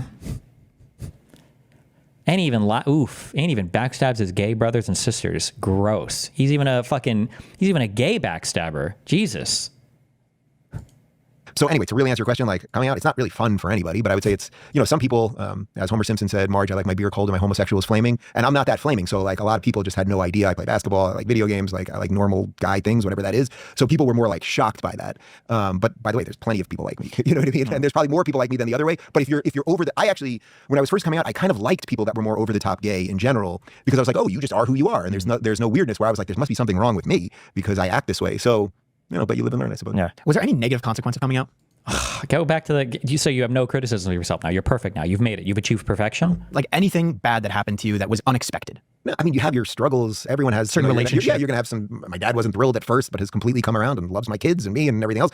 Other family members sort of shocked, something like that. But again, it's very hard to live one life, one like good, authentic life as a human being. Try to live two. Try to live two for 1 week and see how that goes. Like have a completely alternate life. What's that like? It's unbelievably stressful and it's actually, it's funny. It's not funny actually. It's sort of depressing. But like I have trouble remembering a good portion of my early 20s because of that. Because I was living two lives. So like I'd be with, I was doing stand up and I'd have my straight friends that I was playing basketball with, and then I'd have like a couple gay friends that I was going to bars with that night, but those two worlds never met.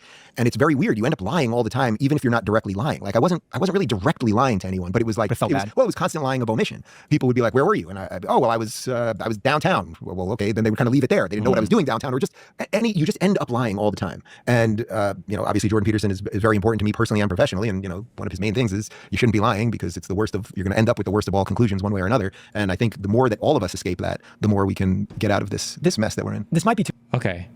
Are we going to do the criticism thing? I'm just curious because it's not often. We made it this far. Let's see what happens. Yeah. Did you ever have like a girlfriend? Mm-hmm.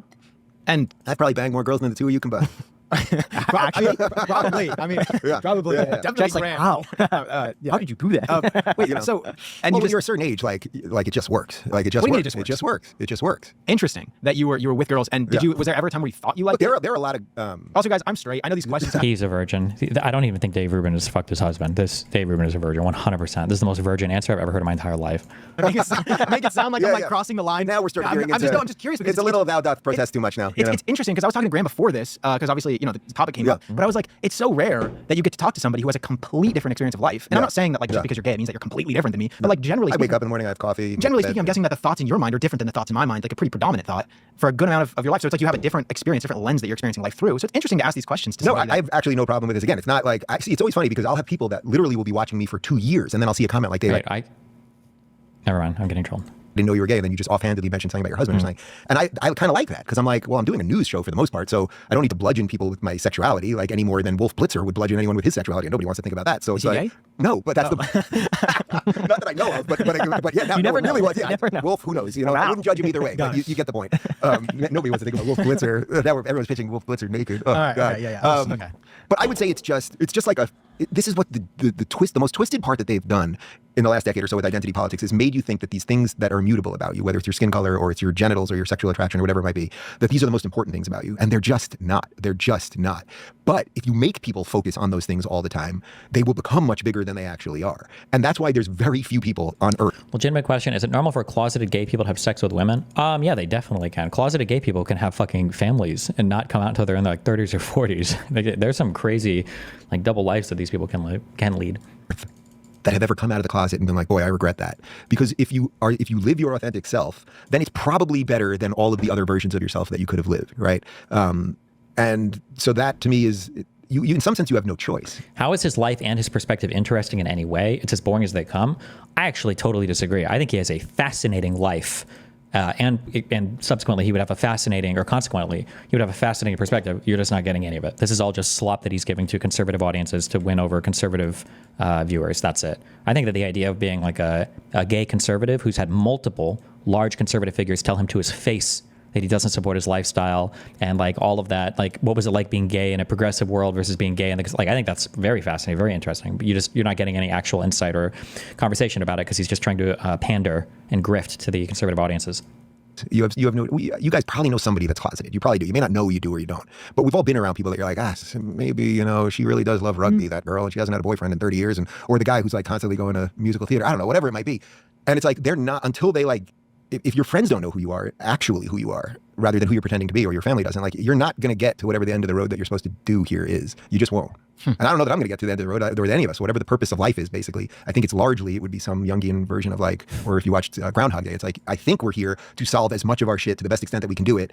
And then maybe something else happens good after it. Otherwise, you're probably just doing it again. If you haven't seen the movie Defending Your Life, with, great movie, Albert Brooks, probably his best movie around 1986, Meryl Streep. He ends up in purgatory on trial over his life. Great movie. What's it called? Defending Your Life. You mentioned Jordan Peterson. We had him on the show recently. Yeah. He's just so impressive. Yeah. Love Jordan I think I saw Peterson. one of the clips, yeah. He has positively affected my life just so much through his lectures, through the podcast, everything. So, love Jordan. You dealt with the sexuality. It's great. Not true. Not true at all, guys. Not true. You'll see me with a wife. Sorry, Grandma. You'll hopefully see me with a wife in like 5-10 years. We'll see about that. 5-10 years. How old are you? 26. 26. Let's wrap this thing up in the next 2 years. Come on. Well, how long should you date before you? 2-3 years. You should be having kids by 30. What actually? 30? My only regrets in life. Yeah, he doesn't have kids. Are you married? Yeah. And how long have you been married? A few months. And how old's your wife? 26. All right, so you're ballparking it. It's probably going to happen. Wait, what was that? How old is your wife? Holy shit, that was the creepiest, weirdest, incel-y question. Why, what the fuck? How is his answer going to vary based on what he said? Oh, she's 32. Ooh, she's drying up there, Chief. Jesus Christ. Yeah. And how long have you been married? A few months. And how old's your wife?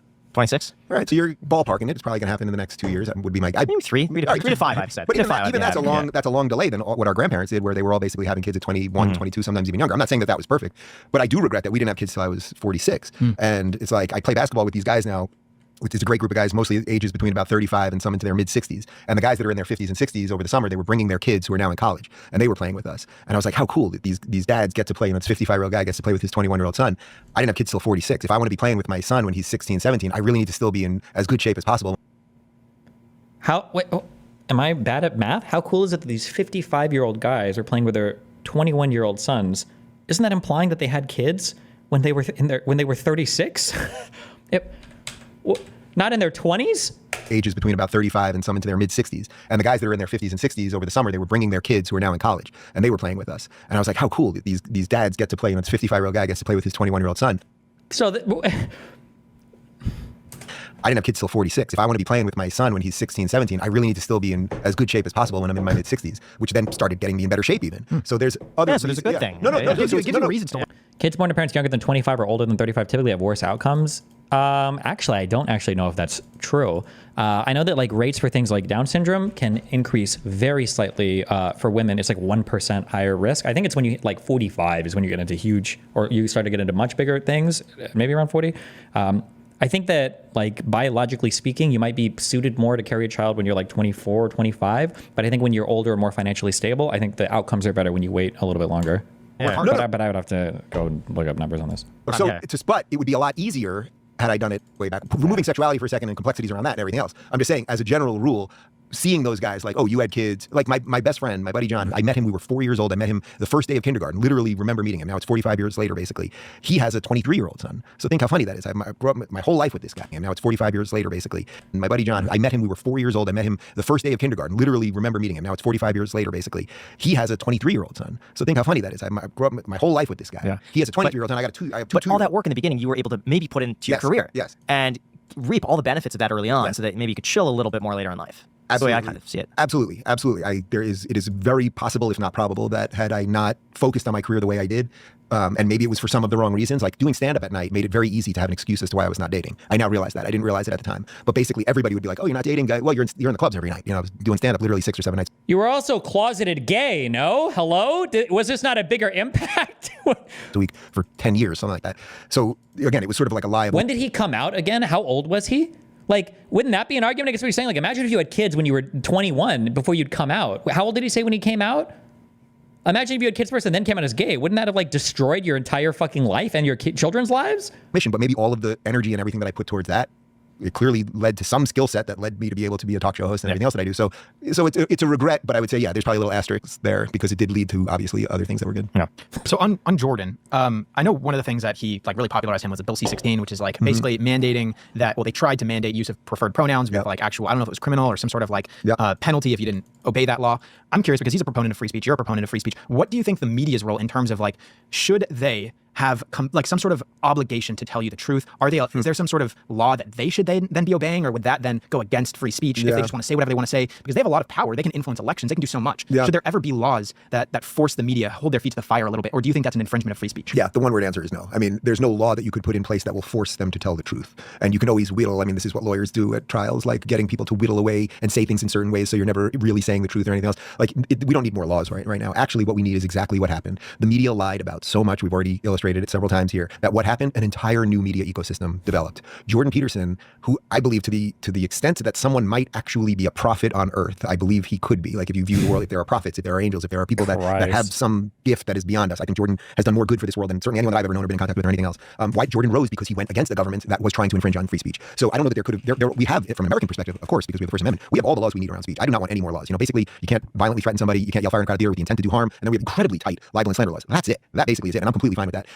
Again, it's a better mousetrap argument. The argument would be let them lie, and as long as we have a free internet to whatever extent that it's free, then the better ideas will bubble up, and you're going to get your Jordan Petersons, and you guys are going to be able to do whatever you want, I'm going to be able to do whatever I want, and then the chips will fall where they may. You speak very positively of Jordan, and you actually did, like, I think you've done like over 200 tours. Not tours, but like stops on different tours with Jordan, opening for him, or like talking stage with him, et cetera, et cetera. In fact, I think you might have been the first person to interview him after the Bill C-16 video, too, which is just crazy. I was like, it was 8 years ago this week. It was November 18th, 2016. 8 years ago this week, man. He remembers it.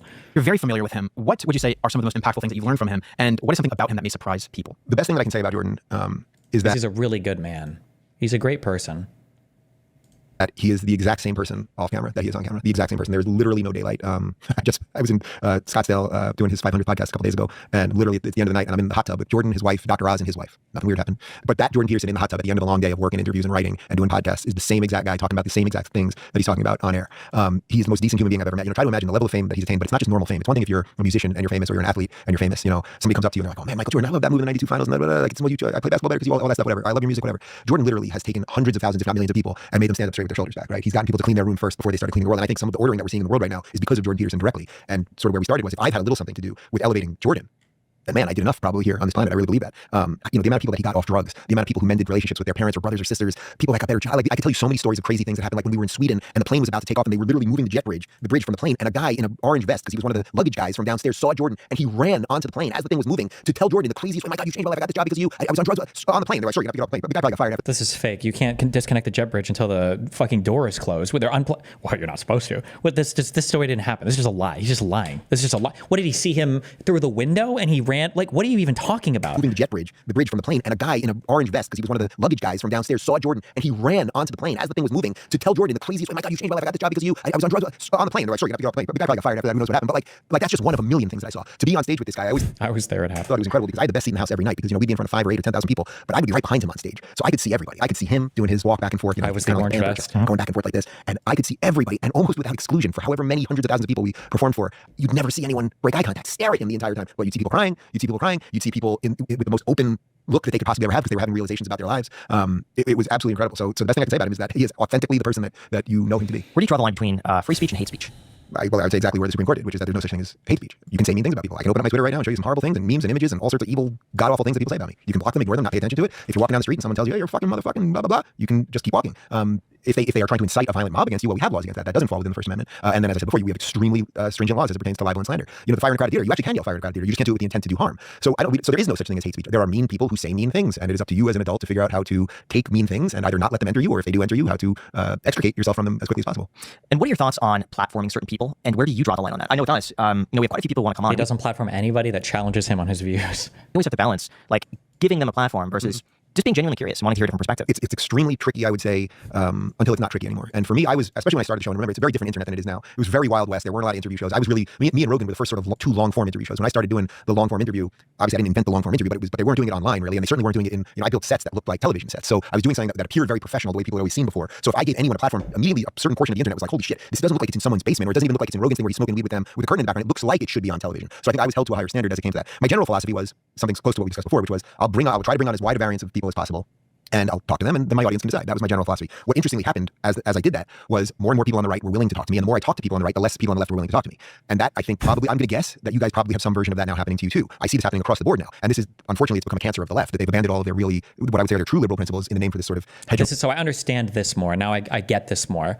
The right wants to create, or they have created, I'm sorry, they were successful at this. The right has created its own ecosystem. They perpetuate this lie that people on the left won't talk to them so that they can continue to only host themselves. And then they like draft these other kind of like center leaning people into their ecosystems as well, right? Because I'm curious, if I were to look through their videos, like, are their right-wing videos the ones that all perform the best? If I were to go and look historically, hegemonic, very controlling attitude, and it's a shame because you're constantly. Because I bet that they're getting drafted now, or maybe they've already been fully drafted into their little like right-wing ecosystem. Finding enemies everywhere. You know, the day after the election, there were all these articles written about how the left has to find its new Joe Rogan. And it's like, dude, you guys had Joe Rogan. Joe Rogan, the mushroom-eating, pot-smoking, ayahuasca-doing MMA guy, like, he is not supposed to be a conservative voting for a Republican, but you guys purged even him, which is something that we sort of hit on before. So, as a general rule, I think you should be as open to talking to whoever you want, but you also have to make decisions in your life, and you have to decide what kind of show you want to do, and if you platform somebody, are you going to do the appropriate pushback where you think it should be done, and who do you want to be associated with? I would say it's just, you guys have to make a decision for yourselves, and everyone's decision would be different. As for the platform answer on that, as long as you're not breaking the laws of the United States, I don't have a problem with anyone being on a platform. And if you do break the laws of the United States, then you have a bigger problem than the platform. When we created Locals, which was to deal with a lot of this stuff because people were getting kicked off these platforms left and right. The policy that we put in, which I really think is still the best policy, is that we did a subscription platform. And I knew that if you literally charge people a quarter, literally 25 cents a month, it would eliminate 99% of bad behavior because most of these people are on burner accounts. It's anonymous. A quarter puts some skin in the game, even though it's nothing in essence. And that would eliminate 99% of it. However, if someone wants to join my Locals community, they can pay me that. We do $5 a month. They can pay me the $5 a month. And if they want to get in there and just yell at me all day, it's up to me. So I can either decide to take their money and say whatever they want, or I can kick them out of my community, but they're not off the platform. So then they would be out of the Rubin Report community, but they could be on Scott Adams' Locals community. They could be on Bridget Fetezzi's or Michael Malice, etc. So it's not a platform thing. We basically treated it like I treat my home. You can say whatever you want about me outside of my house, but I'm not going to invite you into my home to say awful things about me. So I was just trying to create some version of the game that was a little more elegant, let's say, and I think we accomplished that. What you mentioned about certain people not wanting to come on the show, that has been our experience. We have fortunately had some people that are on the left that were willing to come on our show, such as Hassan, we've had Destiny, David Pacman. Don Lemon claims he's independent. He came on our show. Yeah. So there have been people that have been willing, and we are Anna Like, we're so appreciative. Jesus, that's like 5, me included, that's 5 like pretty big left-leaning figures, no? You got a few of the largest like online political left bros. You got, between me, Hassan, David Pacman, you got Anna Kasparian, and you got a mainstream media guy, Don Lemon. That feels like a pretty good selection of people for saying, yeah, we've had a huge issue getting left-leaning people on our show. What the fuck? Of those people that were willing to come on the show. But we do kind of run into that same issue where a lot of people, they see that we've talked to some other people on the right, or people that they disagree with, and I think that they're unwilling to come on the show. Well, give names. Why not name drop on this? Name drop. One of the problems there is also that the ideas of the left have really run thin. And they use the false cries of racism and bigotry and misogyny and all of this. It's a distraction. Even some of those people that you mentioned, they've said unbelievably horrible things about me, and you cannot find me saying unbelievably horrible things about them.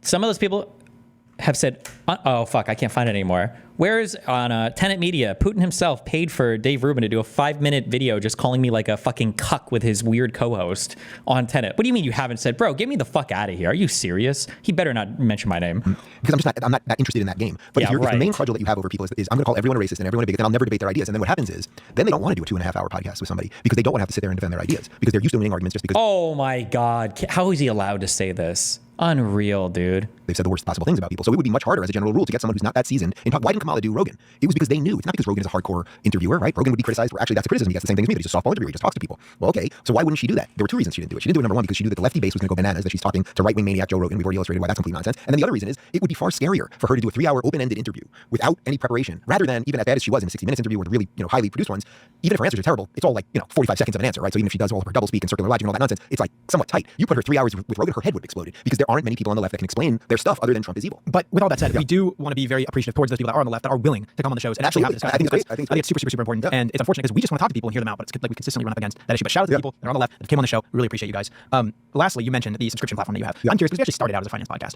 I'm sure you wouldn't want to disclose numbers, but in terms of percentages, what is the revenue like in terms of where's it all coming from for your media business? You mean for my media business or for Locals? Because I don't own Locals anymore. We merged with Rumble and then Rumble went public, and so I don't own that anymore. So you mean for my own personal? Yeah, wherever your revenue is coming from, like subscriptions, you have sponsors. Right now, like I can ballpark you the answer on that. Subscription is probably about 20%, something like that. Probably about 20%. 20%, and then sponsors is like sponsors, YouTube pre-rolls. How else do we make money? So Rumble sells our ads. Those are the ads that go everywhere. So they're on Spotify, they're on YouTube, et cetera. Pre-roll, subscription. Obviously, we have merch. We must have some other stuff, but that's the bulk of it. Yeah, we wanted to get into it. She just has no idea. Who runs your shit? What kind of an answer was that? Finance podcast, by the way. Subscriptions, maybe. We were always considering it. I think we should, Jack. I think you text you can get back to me on that. Well, I still know the people at Locals, and my brother-in-law was my co-creator, and it's a fantastic product, and it's your community. You do whatever you want. You set the rules. Our live video on there is as good as Instagram in terms of interactions and everything else. We live stream my show on there every day. You'll set your rules as you see fit. You decide how much you want to charge, and all of the other principles that I think we talked about here related to free speech and everything else. We just built you a house. What you do in that house is completely up to you. Is there anything else you want to mention? Well, we have a couple minutes.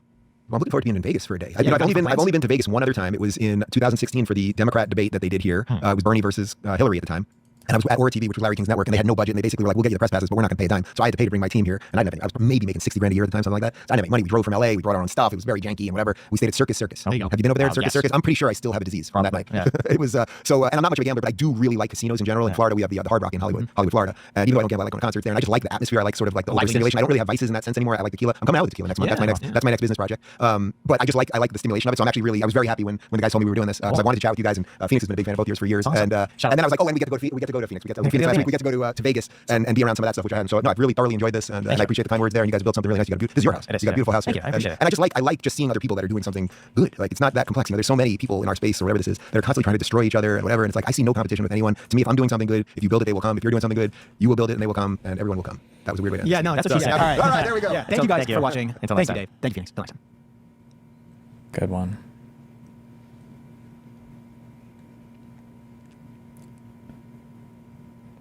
The government is lying. This is why you're broke. I don't know what this is about. We are screwed. This is Dave Rubin. Secret getting anything you want. That was 425,000. These are low reviews. This is so easy. The #1 way to get rich in 2025. This got a lot of views, 420K. We've got Patrick Bet David, 1.3 million. An unfiltered conversation with Ben Shapiro, 1.1 million. Jesus.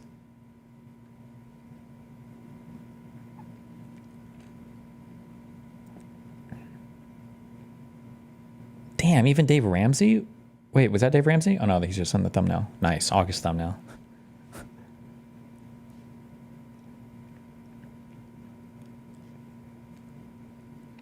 $888K from Jordan Peterson? Holy fuck. Okay, yeah. Jesus. Navy SEAL guy was 2.9. Oh, Brett Cooper, 2.1 million. Jesus. Dr. K.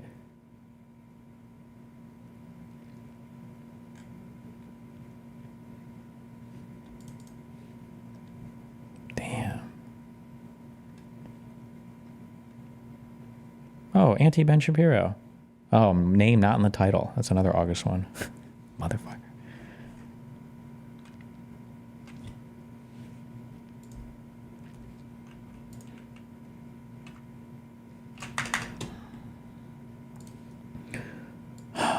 Fuck. Somebody said, Asmongold said dumb stuff on this. I don't know how old this video is. And 3 of days course, old. that speaks to the question of Elon Musk's role. I think really soon we're going to see more divergence between Elon Musk and Donald Trump. It's natural, given each of them having the power they have. I think that's going to be a very, very important storyline in 2025, that these two people who appear to be allies but really have very different interests start to diverge issue by issue. We saw it also. I don't really see this as being a problem. I mean, everybody's always going to disagree with other people about things. Like a good example of this is that a lot of times when somebody runs for like president or vice president, the person that they choose to be their vice president was usually a person that ran against them. So, yeah, that doesn't really seem like it's a bad thing. The media trying to create friction. Yeah, I think that there's been a lot of playing up of the friction. Yeah, Elon wasn't elected though. Yeah, well, the media wasn't either. That doesn't stop them from trying to put their agenda into things too.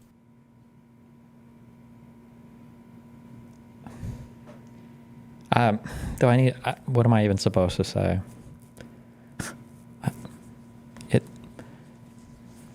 If the media was like going to the White House and having phone calls with other foreign leaders on behalf of the president, then I think that it would be closer to equivalent, but. During the recent budget fight, I think we're going to see it on issues like artificial intelligence and climate, where Musk has been in a different place than Trump. That's going to have ramifications for how successful Trump can be in general.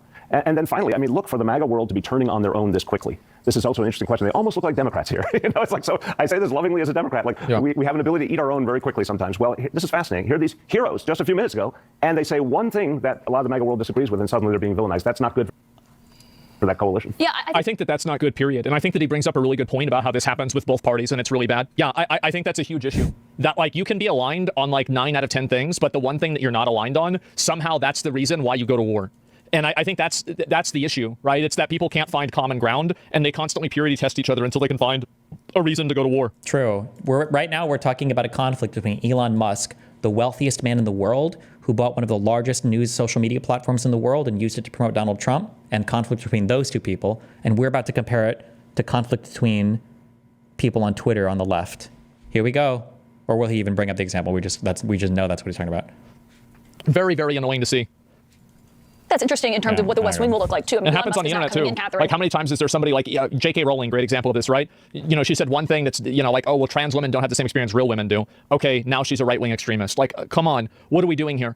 Some of the radicalization that people have is... Not even an American person. So it's Twitter stuff. Number 2, J.K. Rowling has made this her life's fucking mission. I feel like J.K. Rowling is obsessed with trans people. She did that to herself. Like... It's just completely fucking overblown. Massively overblown. But in an official capacity, but... He's also dramatically underplaying what she said. But he's in the room, he's always at Mar-a-Lago. Trump jokes about how he's always often there. He has dinner with him regularly. She's a radical feminist. It is not a radical... Calling somebody a radical feminist does not mean that they are a radical feminist. No, they call themselves rad femmes. They're literally rad femmes. They're British rad femmes. What do you know? It is not a radical position to say that a person who transitions from being a male to a female is going to have a different lived experience than a person who was born a female. That's not the only thing she says. This is not a radical position to have. This is a position that 90% of logical people have. Actually, that's not true. Probably 99% of logical people have. You're just using vocabulary to make it seem like it's wrong. Between that and the tech moguls who have been parading down to Mar-a-Lago to also have dinner with him, I wonder what that looks like with this divide that is so clear between Stephen Miller and what he has been advocating for and what we know he did in the first term, and what this looks like with a new big advisor in Trump's ear like Elon Musk. Trump seems to listen to the last person he heard from. So if that is Elon Musk, it might be Elon Musk. If it's Stephen Miller... What is this? I was watching him react to a video talking about the logistics of deporting 13 million immigrants, and a chatter was like, this is Nazi shit. And then he's like, you do a disservice to Nazis by comparing this to them. He doesn't know what disservice means, apparently. I don't think deporting people in a country illegally is Nazi shit. It's very dangerous. You shouldn't be saying that. Another chatter says it's the opposite of Nazis. I have no clue how that makes any sense, and Asman agrees with that chatter. Starts around 7:30. Trump is going to deport 13 million people. That's an ass shit at this point. I think maybe if you looked at this issue in 2020 or like 2016, people probably did care more, or at least they pretended to care. I think now they don't. Yeah, get them out. Yeah, get them out. That's it. Literal Nazis. I don't think deporting people for being in a country illegally is being a Nazi. I think that you do a disservice to actual Nazis by comparing the two things. You're making them seem like this is like just a difference of opinion. It's opposite Nazi. Yeah, it's very, very dangerous. You shouldn't be saying that. They already do. Having that referral system, having state and locals help ICE officers do their job. Somebody says, what are they going to do? Who are they going to blame the problems on when brown people are gone? Ask Kanye West. Better to have it than not, but not definitive in whether they do the work or not. Then there's detention, the most expensive. Wait, that was a joke, right? Wait. What are they going to do? Who are they going to blame their problems on when brown people are gone? Ask Kanye West. Better to have it than not, but not definitive in whether they do the work or not. Then there's detention, the most expensive part of the whole process. It costs around $200 a day to hold someone in ICE custody. Congress has provided enough funding for at least 41,500 detention beds in fiscal year 2025. But that's not nearly enough to detain 1 million people a year. You say such childlike thinking? You realize like Jews have been scapegoated by like, 109 countries have like expelled Jews? Like you can say it's childlike thinking, but like, yeah, no, that's what's going to happen. After they get rid of the illegals, they're going to blame everything on the Jews. They're already doing it. That's what's going to happen. Oh, okay, never mind. He's not agreeing with Kanye. He's just saying, okay. It's not that bad. Not that far. According to the American Immigration Council, ICE would need to construct 216 soft-sided facilities every year for 11 years. That's a lot. Soft-sided facilities are temporary tent-like structures that have typically been used near the border. Yep. Anyone not physically detained would be placed on electronic surveillance, which costs approximately $4 per person per day. Private contractors involved in every stage of the detention process could drive up prices even more. Contractors drive people in between ICE detention centers or drive the vans after somebody's arrested. Detaining children would also make this process more expensive. I don't want to be breaking up families, so the only way you don't break up the family is you keep them together and you have to send them all back. Family. Oh, man.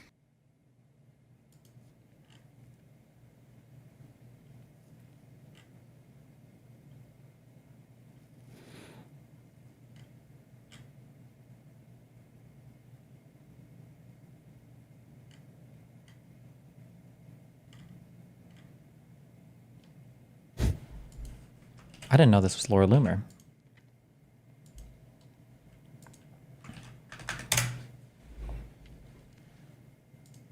Woman posts pics of her slashed tire on Twitter, but someone quickly proves she's lying and it's hilarious. Did I know this? Maybe I...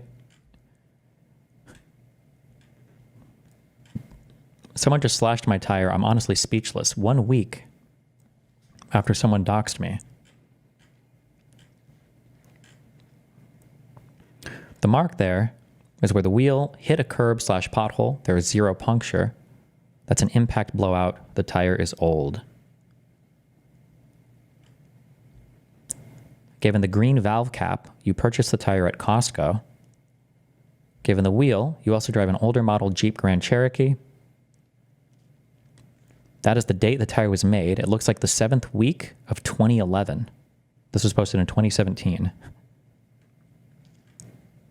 Multiple marks in that pattern, in that particular pattern, is caused by driving on the wheel with 0 air in it. The shiny part of the rim indicates that the vehicle was in motion when the impact happened. Metal gets a rash in motion. My final thought is this tire was slashed by something in the road at about 15 to 25 miles an hour.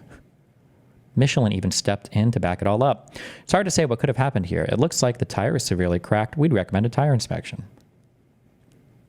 Laura Loomer, if you won't stand with me, then I won't stand with you. I'm not going to defend people I disagree with when they won't defend me and my tire. Don't listen to him, Laura. Same thing happened to me, and someone planted a tree in my car. Yesterday she was mint, just had her serviced.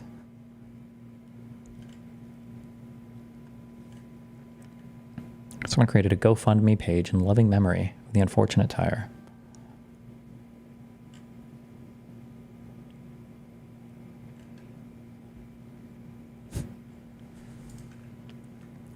Trying to salvage the last of her pride, Laura posted documents that supposedly confirmed her ordeal. Documentation of the slashed tire, cuts in right front tire from being slashed, 4 to 5 cuts in sidewall of tire. Just had my tire replaced. But even that fell apart as it appears to be her handwriting on both reports.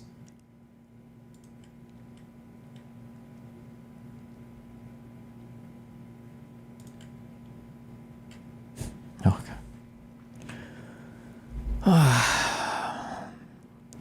What is this? Agreements to Bangladesh. India instead proposed an enormous What was this about? Bangladesh, to which Bangladesh agreed. When a pipeline goes through a country, that country deserves regular payouts in transit fees by both the recipient and deliverer to the pipeline. And because Bangladesh is a poor country, it negotiated for a high transit fee that caused the project to fail. Rather than trying to smooth the situation out by offering economic relief and agreements to Bangladesh, India instead proposed an enormous large pipeline that would have gone around Bangladesh. The consequent constant year-long tedious haggling eventually was too much for the Burmese, who instead made a deal selling their gas through a pipeline to China. In many ways, this failure to agree serves as an example of how India treats Bangladesh like a poorhouse, and how these two countries that could both profit from closer integration of trade and agreements fail to do so. And on the other side of the subcontinent, it shows how deep the conflicts in that region go for India and who has what interests where. As Pakistan continues to control and shut down that corridor, there will be increasingly more potential for conflict in that region, which leaves India with only one other way to get out and seek more influence in the world.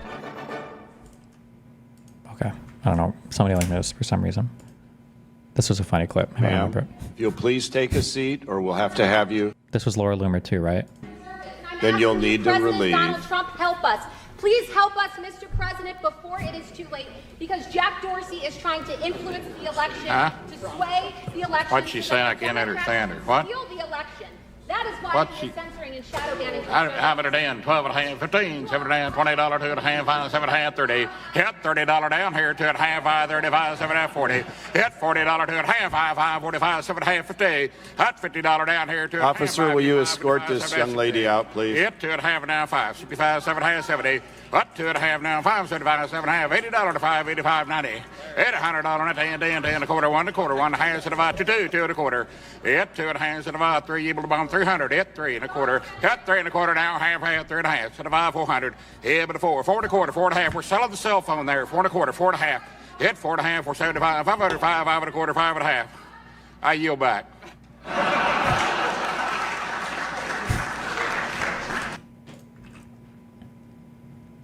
Oh, somebody linked this in response to that article yesterday. BlackRock recommends Bitcoin portfolio weighing of up to 2% for interested investors. December 12th, 2024. I can't believe neither of them thought to question. Remember when BlackRock recommended 86% of your portfolio held in Bitcoin? Neither of them thought that that was like What is this? Oh, we had a Hassan hate watch clip. What is this? Off the blood of the unhoused. That's why there's a Cybertruck out here.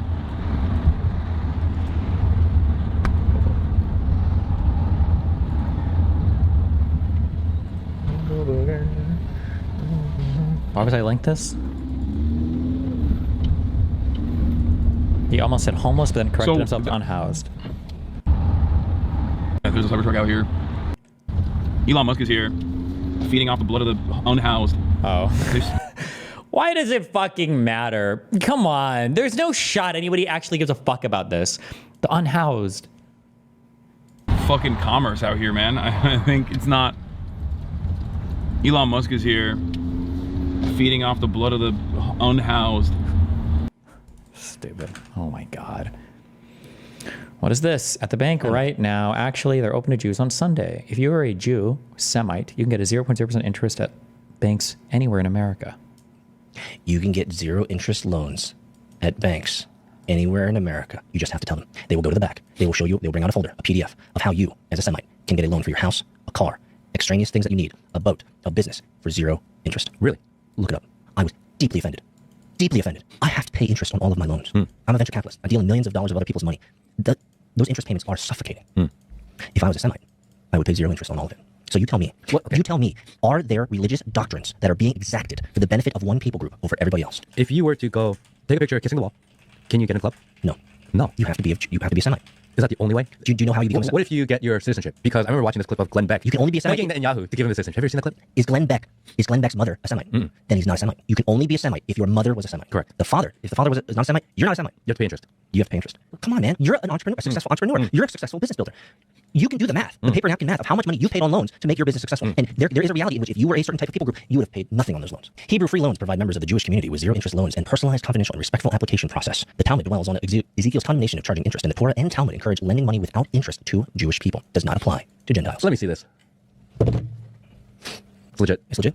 Wow. I did not know that. Everything burns.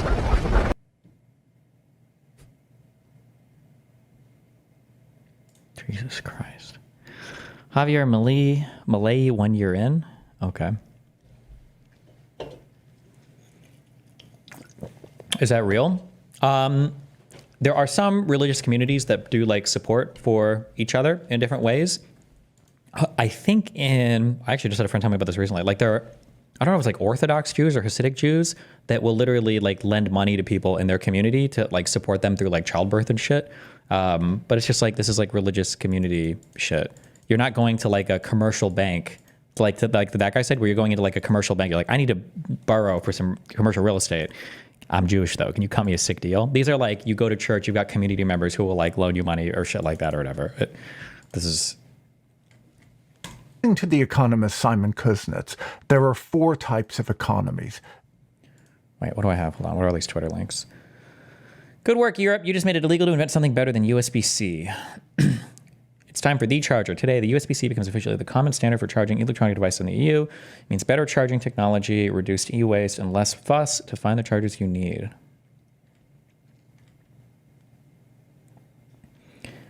Do you ever stop to think that the reason the EU has so little technology success is because you regulate to prevent innovation, and this is actually a bad thing? You guys want to say that I simp for corporations? Give me a break.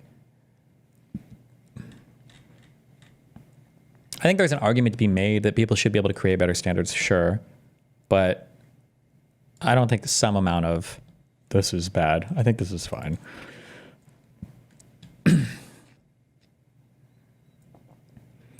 Yeah, but that wasn't the case. No one was inventing something better than USB-C. Instead, companies were just being awkward and using proprietary cables like Lightning, etc. Universal charging cables is good. How do you explain the transition from USB-A to USB-C?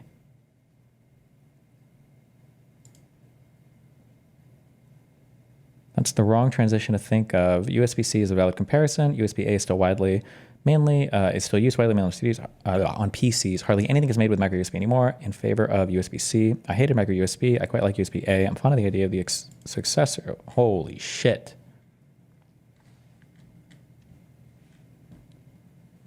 So if I invent a new connector, I need to convince a bunch of bureaucrats to pass it into law before it can be used? Yep, good luck. The thing is that like, I don't think that,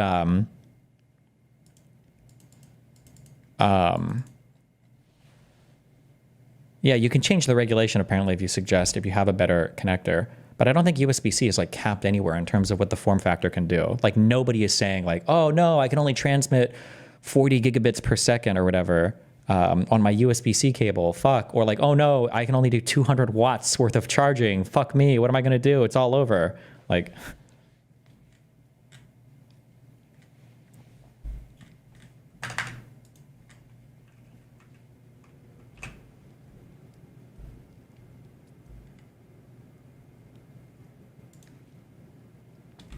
I fucking despise free trade. It extracted American jobs and gutted our culture.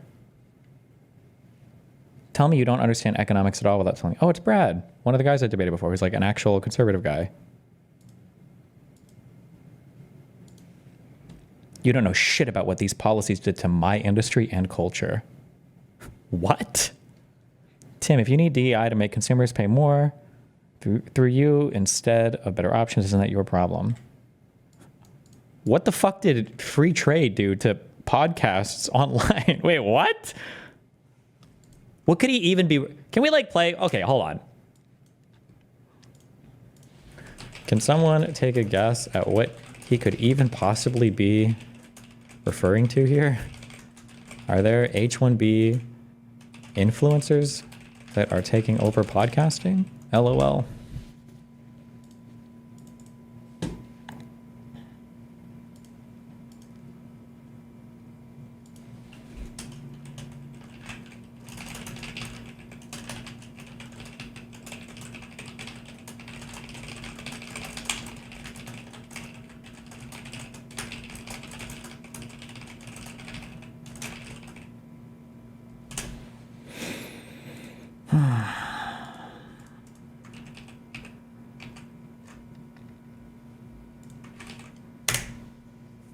Checking his stream because I was offline. I was checking his stream and he's just watching like some political video and like trying to talk about talking about it while in Discord, just like spamming anyone rivals, anyone rivals, anyone rivals. And he continued his political stuff for 2 hours before he finally found a lobby. Meant to speak. Isn't that sad? For who's she talking about? I don't know why I was like this. Okay. H1B data mega thread. I downloaded 5 years of H1B data from the US Department of Labor website, 4 million plus records, and spent the day crunching data. I went into this with an open mind, but to be honest, I'm now extremely skeptical of how this program works. Here's what I found. Applications total.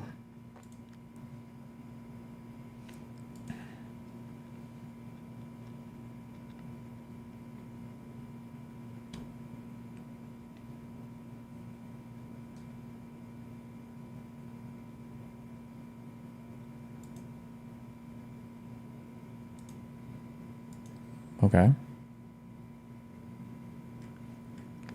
Before I start, one note, all charts in this thread are for applications that were certified. In other words, approved for entry into the H-1B lottery. I filtered out applications the government rejected. All numbers here are therefore for visa employers actually and realistically attempted to obtain. To start with, this program is massively popular with employers. The program has a statutory limit of 85,000 visas per year, but employers routinely receive approval for more than 800,000 applications per year. The program has a statutory limit of 85,000 visas per year, but employers routinely receive approval for more than 800,000 applications. Well, sure, that makes sense, right? 886 or 868K or 10 times the limit, right? So these are the applications that you can get, and then there's a lottery, and then 85,000 visas are actually awarded. So, okay, I don't know what the point of this is, but or what do you mean something says like 10 times? I'm not watching a 46-minute Sam Hyde video, so don't even waste my time looking this on Twitter. I don't care. Contrary to what I expected, the average salary for an H-1B is relatively low, slightly under 120,000 this year. Holy shit, okay. Given that much of the H-1B debate pertains to tech workers, I incorrectly assumed the average wage would be higher, but this is the beauty of data, right? I don't know why he's using average when the Bureau of Labor Statistics will give you medians, but okay.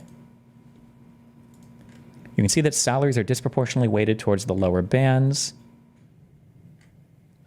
Okay.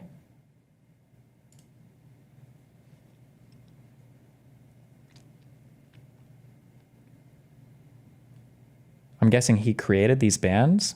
Like, these are bans that he made. I don't know if he made them for a particular reason, but, or maybe they do make them on the website. Like, we've got 75 to 100, 100 to 125, 125 to 150, and then it jumps from 150 to 200, 200 to 250. It goes by 50. I don't know. Okay. But I don't know.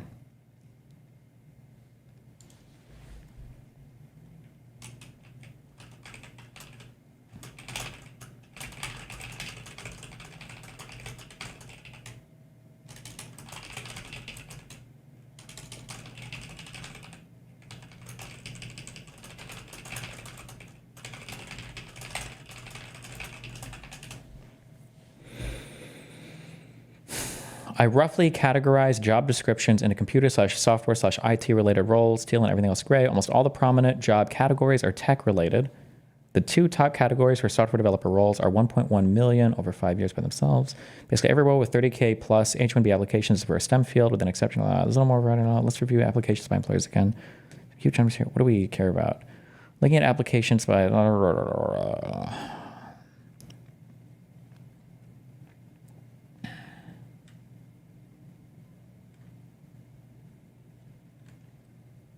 What, is there like a conclusion to this, or? You can see where I'm going with this. A casual perusal of the data shows that this isn't a program for the top 0.1% of talent as it's been described. This is simply a way to recruit hundreds of thousands of relatively lower wage IT and financial services professionals. America needs to be a destination for the world's most elite talent, but the H-1B program isn't the way to do that. I'm going to stop. Wait, what? I feel like if you just need IT losers or whatever, then you just offshore it. Like if you want random Indian call centers, you don't get an H-1B for that worker. You just offshore it, no?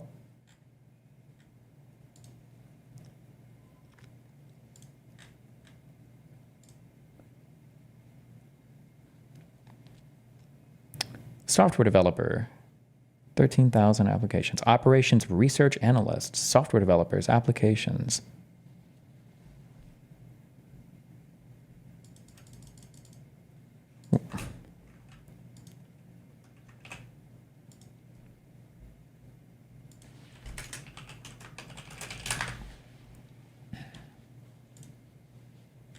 Look at the salaries on the right. What about it?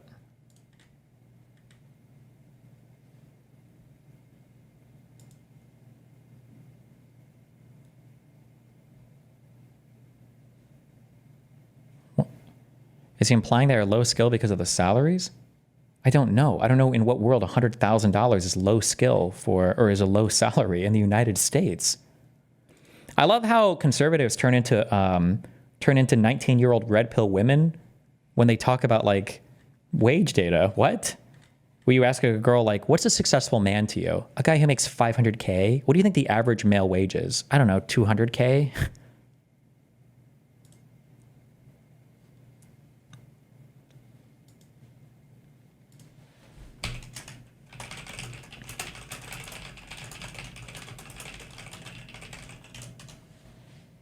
That is absolutely a low salary for an experienced developer. What level? How much experience do you need? I thought they were taking these people out of college for an H-1B. Are they pulling people that have like 20 years of experience?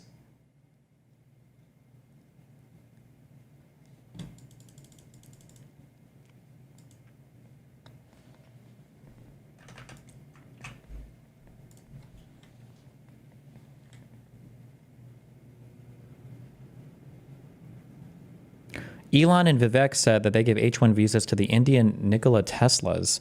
This dude is saying, no, you're not. Anybody who thinks that is fucking retarded. That's such a stupid opinion. If you fall for that, that's your fault for being an actual, but I guess you're all conservative, so I mean, you would fall for it. H-1B visas are just to fill out the high-skilled labor force. You're not looking for like the best and brightest entrepreneurs or whatever. They don't need H-1Bs. They can come in through exceptional talent visas or something.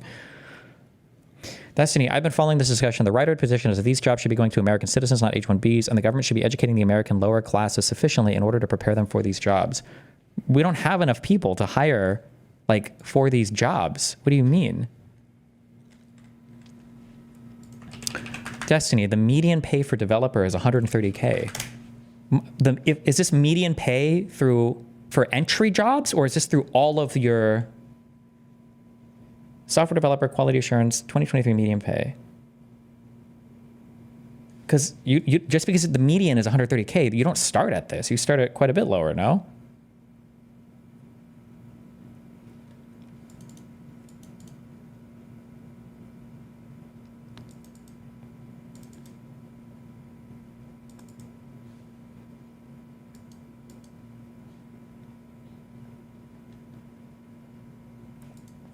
Where could we find, was it the BLS or was it another site where we were looking up college degree unemployment rates? I thought that for comp sci degrees, the unemployment for comp sci degree people, wasn't this like 1.2%? Like these people, we just don't have enough of them in our country.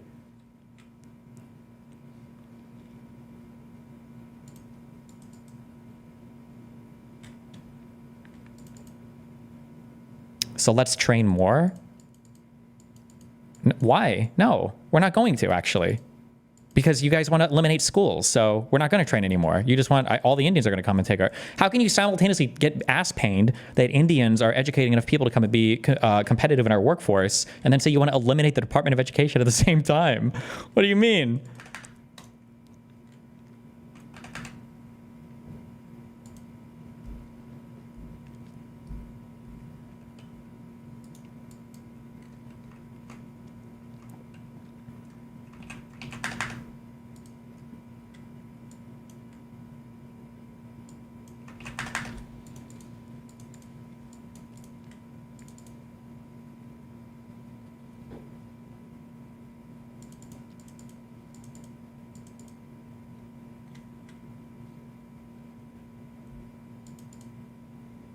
I'm archiving this convo on the right because I know a lot of these takes will disappear in the next few months. Check this.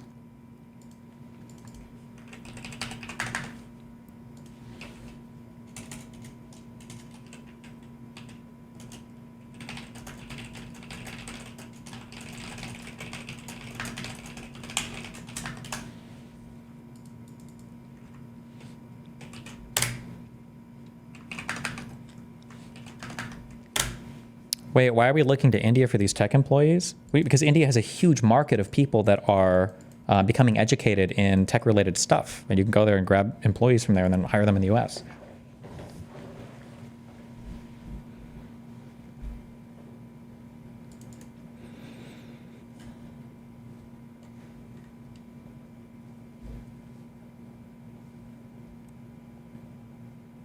What the fuck? This is, oh, anime profile pic.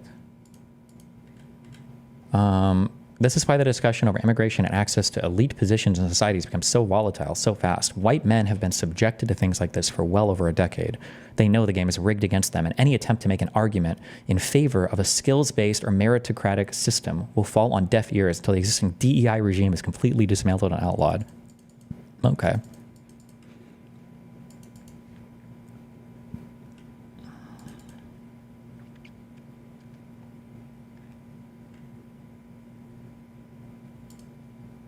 And America doesn't have these employees? No. Why do you guys let people tell you this? Do you think that there's this reservoir of like unhired, like computer science people, computer programmer people? This is like one of the most in-demand jobs categories in the United States of America right now. Well, like link me some data. Link me something. What are you talking about? This just doesn't, this is not happening. It's not real.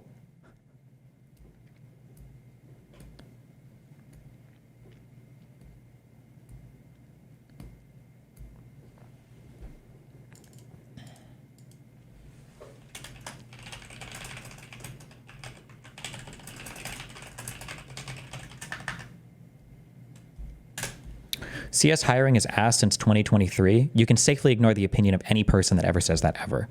Somebody telling you computer science hiring has been bullshit since 2023, that's the equivalent of somebody in 2009 telling you, yeah, the housing market sucks. It was way better like 2000 to 2007, right? This is the same stupid argument. You guys made off like disgustingly, like in like this period like of COVID and right after, like a disgusting amount. Of course, there was always going to be a market correction there. There's always going to be a correction there. That doesn't mean that the market is horrible. Pretty sure highest paid degrees, university, starting salaries.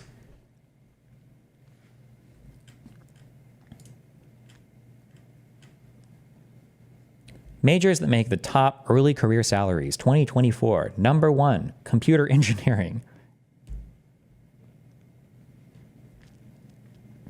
Number 3, computer science. Like, there's just nothing to back this up. Your opinion on this is completely fabricated from the media. Like, you're seeing a thing and then you're...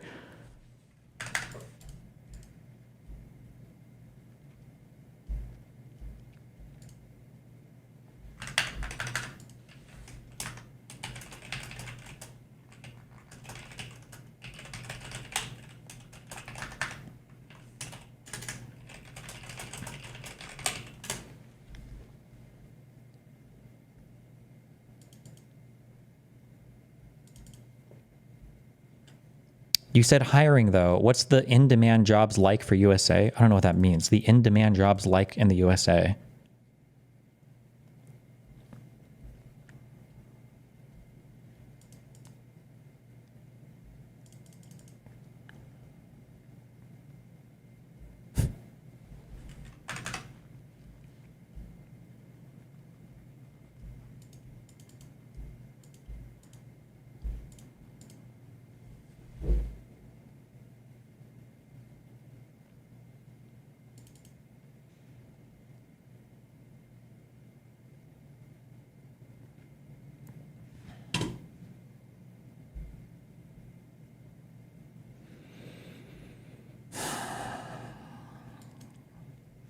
Okay.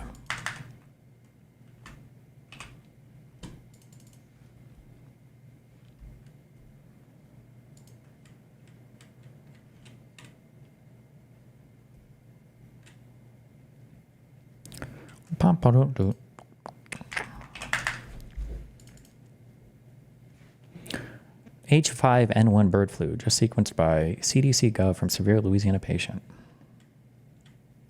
Don't care. Timothy Snyder speaks. Sado-populism. The fourth of these little informal chats that I'm doing. The first one was called Russia Defeats America. The second was called America Defeats America. And the third was about oligarchy, which in a way tied the first two together because the rise of oligarchy is the thing that makes Russia influential in the United States. What I want to do today is answer a question which is left over. If oligarchy is real, if oligarchy is a... Okay, I don't need to watch this whole video. What is this? Click percent employed / continuing education for...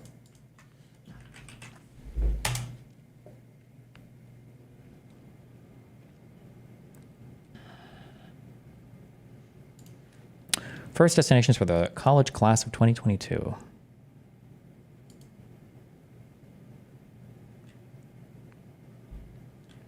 What am I linked this for?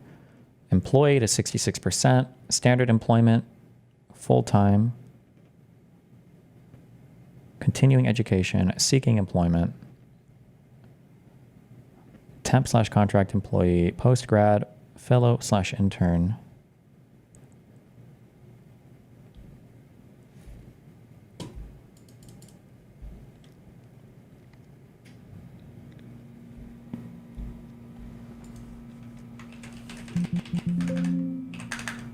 This is COPE. It's not solely about a market correction. It's about companies believing they can achieve similar results with significantly less employees. Senior devs lost jobs as well. Okay.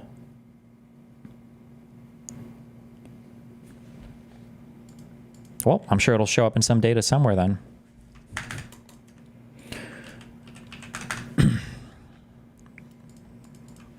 Bureau of Labor Statistics for developers.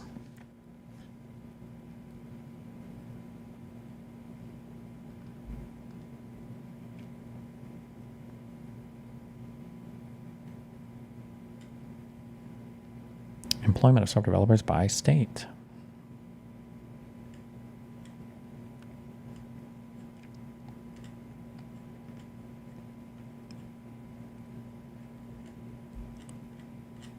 Why was I linked this? So what do you want to look at this?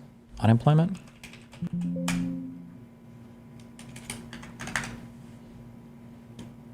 I don't know what you want to look at this, but forward, okay. Hassan says they're all Uber drivers. There isn't a massive shortage of comp sci engineers in the United States of America. As a matter of fact, many of them are in here right now, probably delivering Uber Eats at this very moment because they got fucking laid off from the jobs that they were at. So that in and of itself is another aspect of this issue as well. Oh, more of my middle class hate. Yes. That's part of the reason why so many people are frustrated with this, where they're like, what the fuck are you talking about? There is no shortage. Yeah, I'm delivering to your house 5 times a day. Hell yeah, baby. Listen, at least you're getting fucking fat tips. If you're delivering to my house, you're getting a lot higher tips than you are delivering to anybody else's house, all right? Doubt it.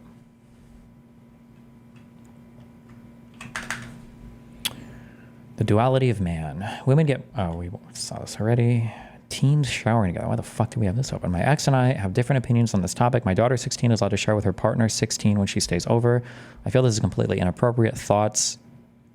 I mean, if you are okay with them fucking in the shower, then it's fine. But I mean, that's what they're doing. I mean...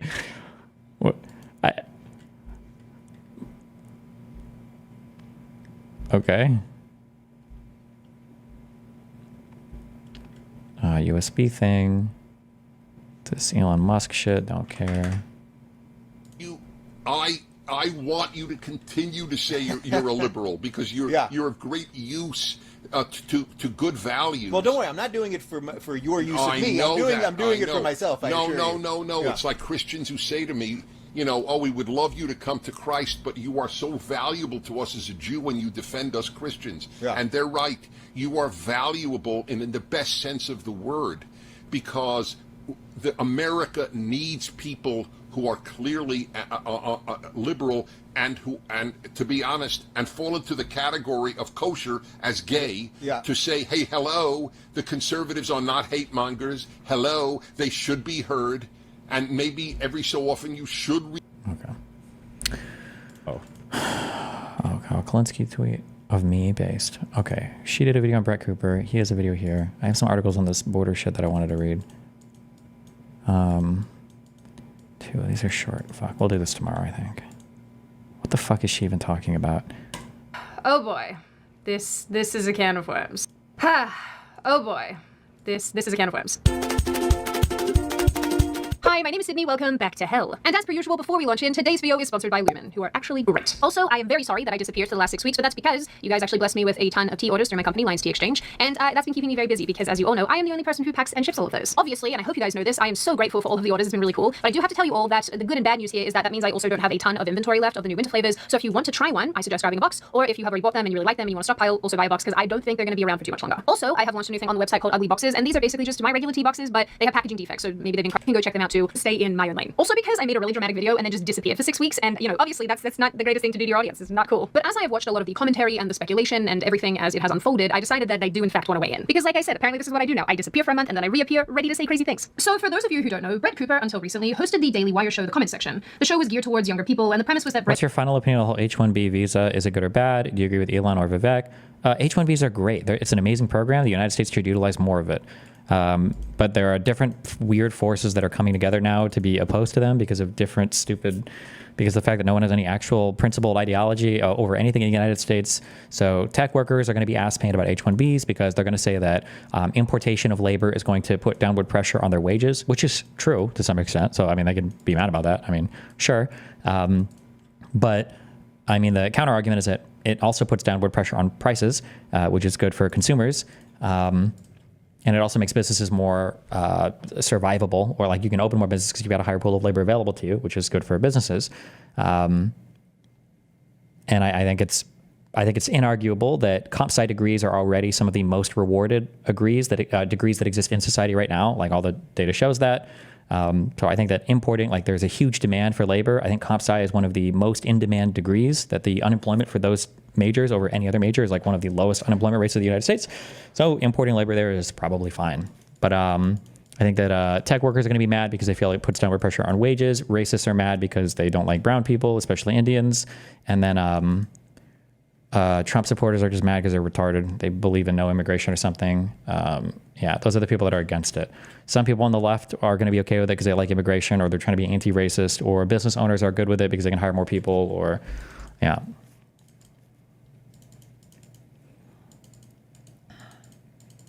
But it's all just people looking out for their own interests, basically.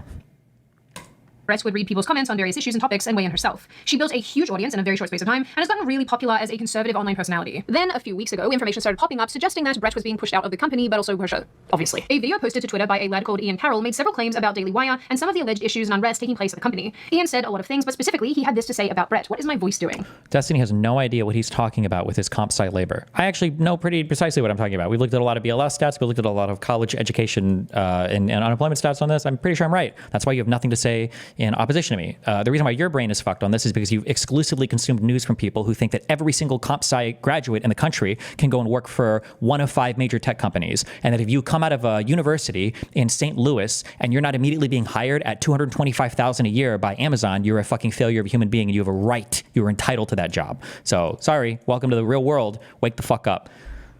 And it looks like Brett Cooper signed that exact kind of contract. And she has built her brand and earned her place with 4.5 million subscribers, loyal fans. But then when I talked to my source, it got real dark. And I'm not sure why Brett wanted out and started to be unhappy there and why this whole thing started. My source wasn't really sure either. But once she crossed Jeremy Boring and Jeremy was pissed, he decided he would replace her with her best friend. And so he made a contract offer that Reagan apparently could not refuse, and he is now replacing Brett with Reagan slowly until the expiration of the current contract with Brett in December. Ian is referencing something here that many viewers of the show were finding a little bit confusing and maybe somewhat suspicious. That this random woman called Reagan was showing up to basically fill in for Brett. And obviously now that we know that Reagan is Brett's producer and also Brett's best friend, or she used to be. Reagan even attended Brett's wedding as her maid of honor. So they're good friends, or they were at least, which in my opinion makes all of this so much worse. Ian goes on to say that Brett has signed an NDA and therefore is barred from commenting on any of this, and that Reagan reportedly took acting classes to try to emulate Brett's mannerisms and speech on the show. So she's being forced to continue her show as though.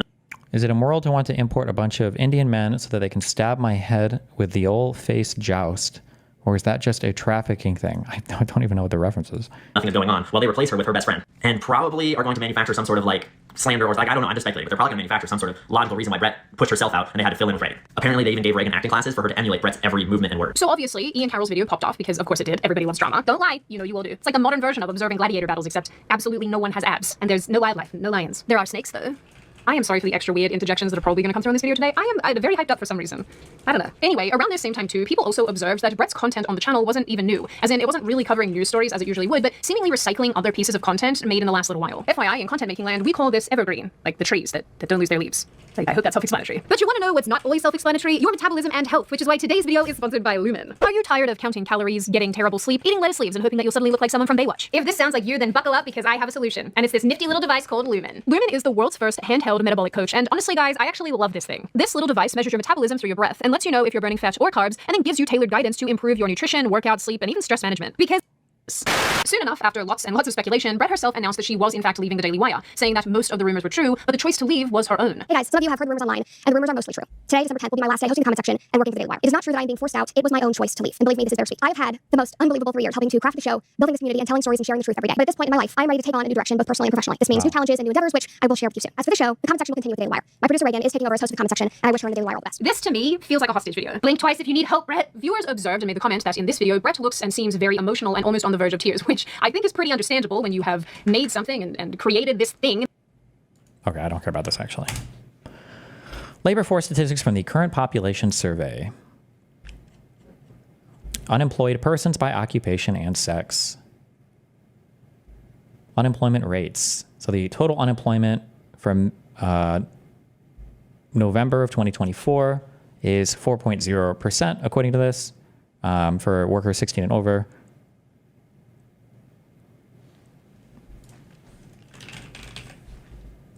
For computer and mathematical operations, that is 2.5%. So it's below an already low unemployment rate nationally. There's an incredibly low unemployment rate.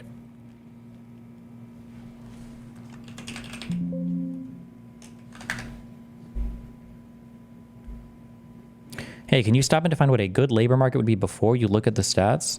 What a good labor market would be? I mean, I'm sure there's a lot of factors there and a lot of different things you could talk about. The only stat that I roughly look at, I guess, when it comes to labor markets is there are 2 things, I think. There's only 2 things. I'm sure there's a lot more. It can be more complicated. The first thing is, like, what's the approximate, like, unemployment for somebody that like graduated degree in an area. So for instance, if you find out that like comp sci grads have an average unemployment of like 10%, that sounds like a really bad labor market. Sounds like there's a lot of unemployed people. There's probably a lot of downward pressure on wages. Like anything that's super north of 5% and a little north of 3% is probably not, or a little south of 5% is not good. A second thing is usually people will compare what is the compensation of equivalent educated people. So one of the big criticisms of teachers' salaries is that it's not just that teacher wages are low, it's that for the level of education that a teacher gets, it's comparable to any other four-year degree. However, the compensation is very low compared to other four-year degree holders. So if it was the case that your median wage for a graduate, like a four-year bachelor degree is like $35,000 a year, and you look across all the other four-year degrees and it's like $55,000 a year median, then people are like, well, this is probably, something is bad, or this market is a little bit fucked as well, right?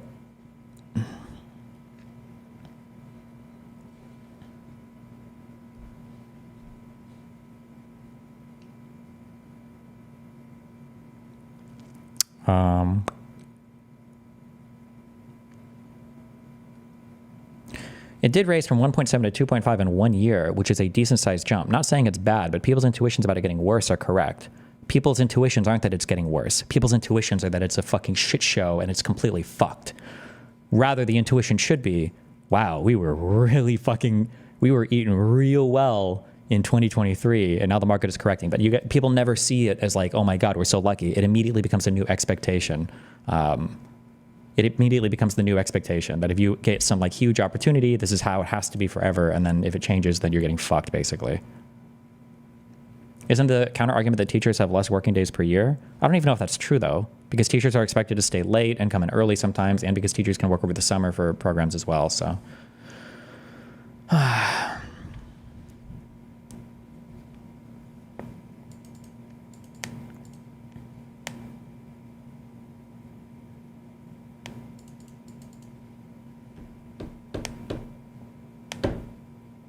All right.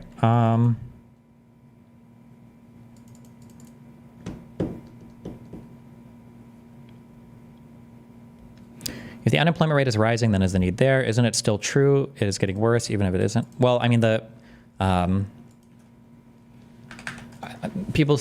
theory is that like the natural rate of unemployment for any given thing should be around 5%. It's supposed to be what it is. If it's below that significantly, then that's probably putting excessive upward pressure on wages. If it's above that significantly, then it's probably putting excessive downward pressure on wages. But there should be some level. I think 5% is like about the level of frictional unemployment that people, like economists, I think, expect.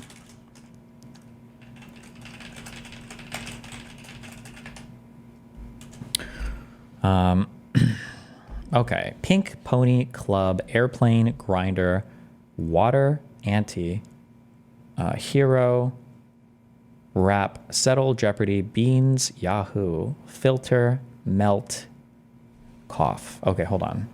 We've got a Rap, a Melt, a Club, and a Hero. Types of sandwiches? Okay. Yellow is the easy. Okay, okay. Okay. Let's see. A cough, a filter, settle, anti, water, pony, filter, settle. Jeopardy, beans, pink. Yahoo. Water, pony. Oh.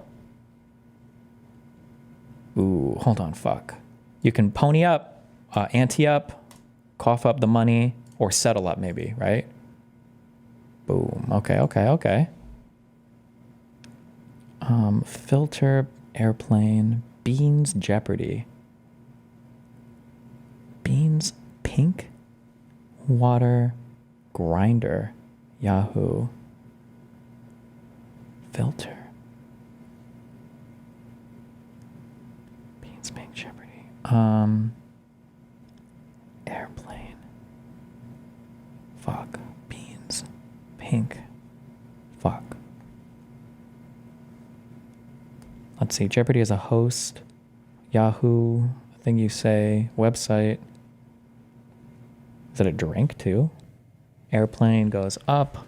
Has passengers inside. Grinder. Grind stuff down. Wears away at things. Grinder, filter, water can wear away at things. Pink. Jeopardy, beans.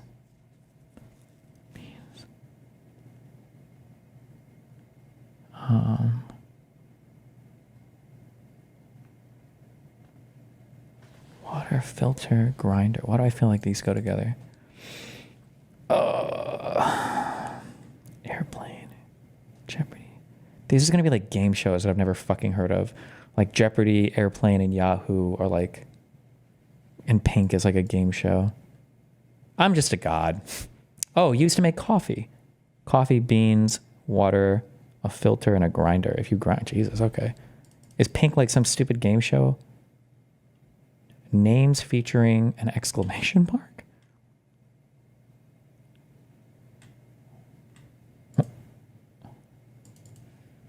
Okay.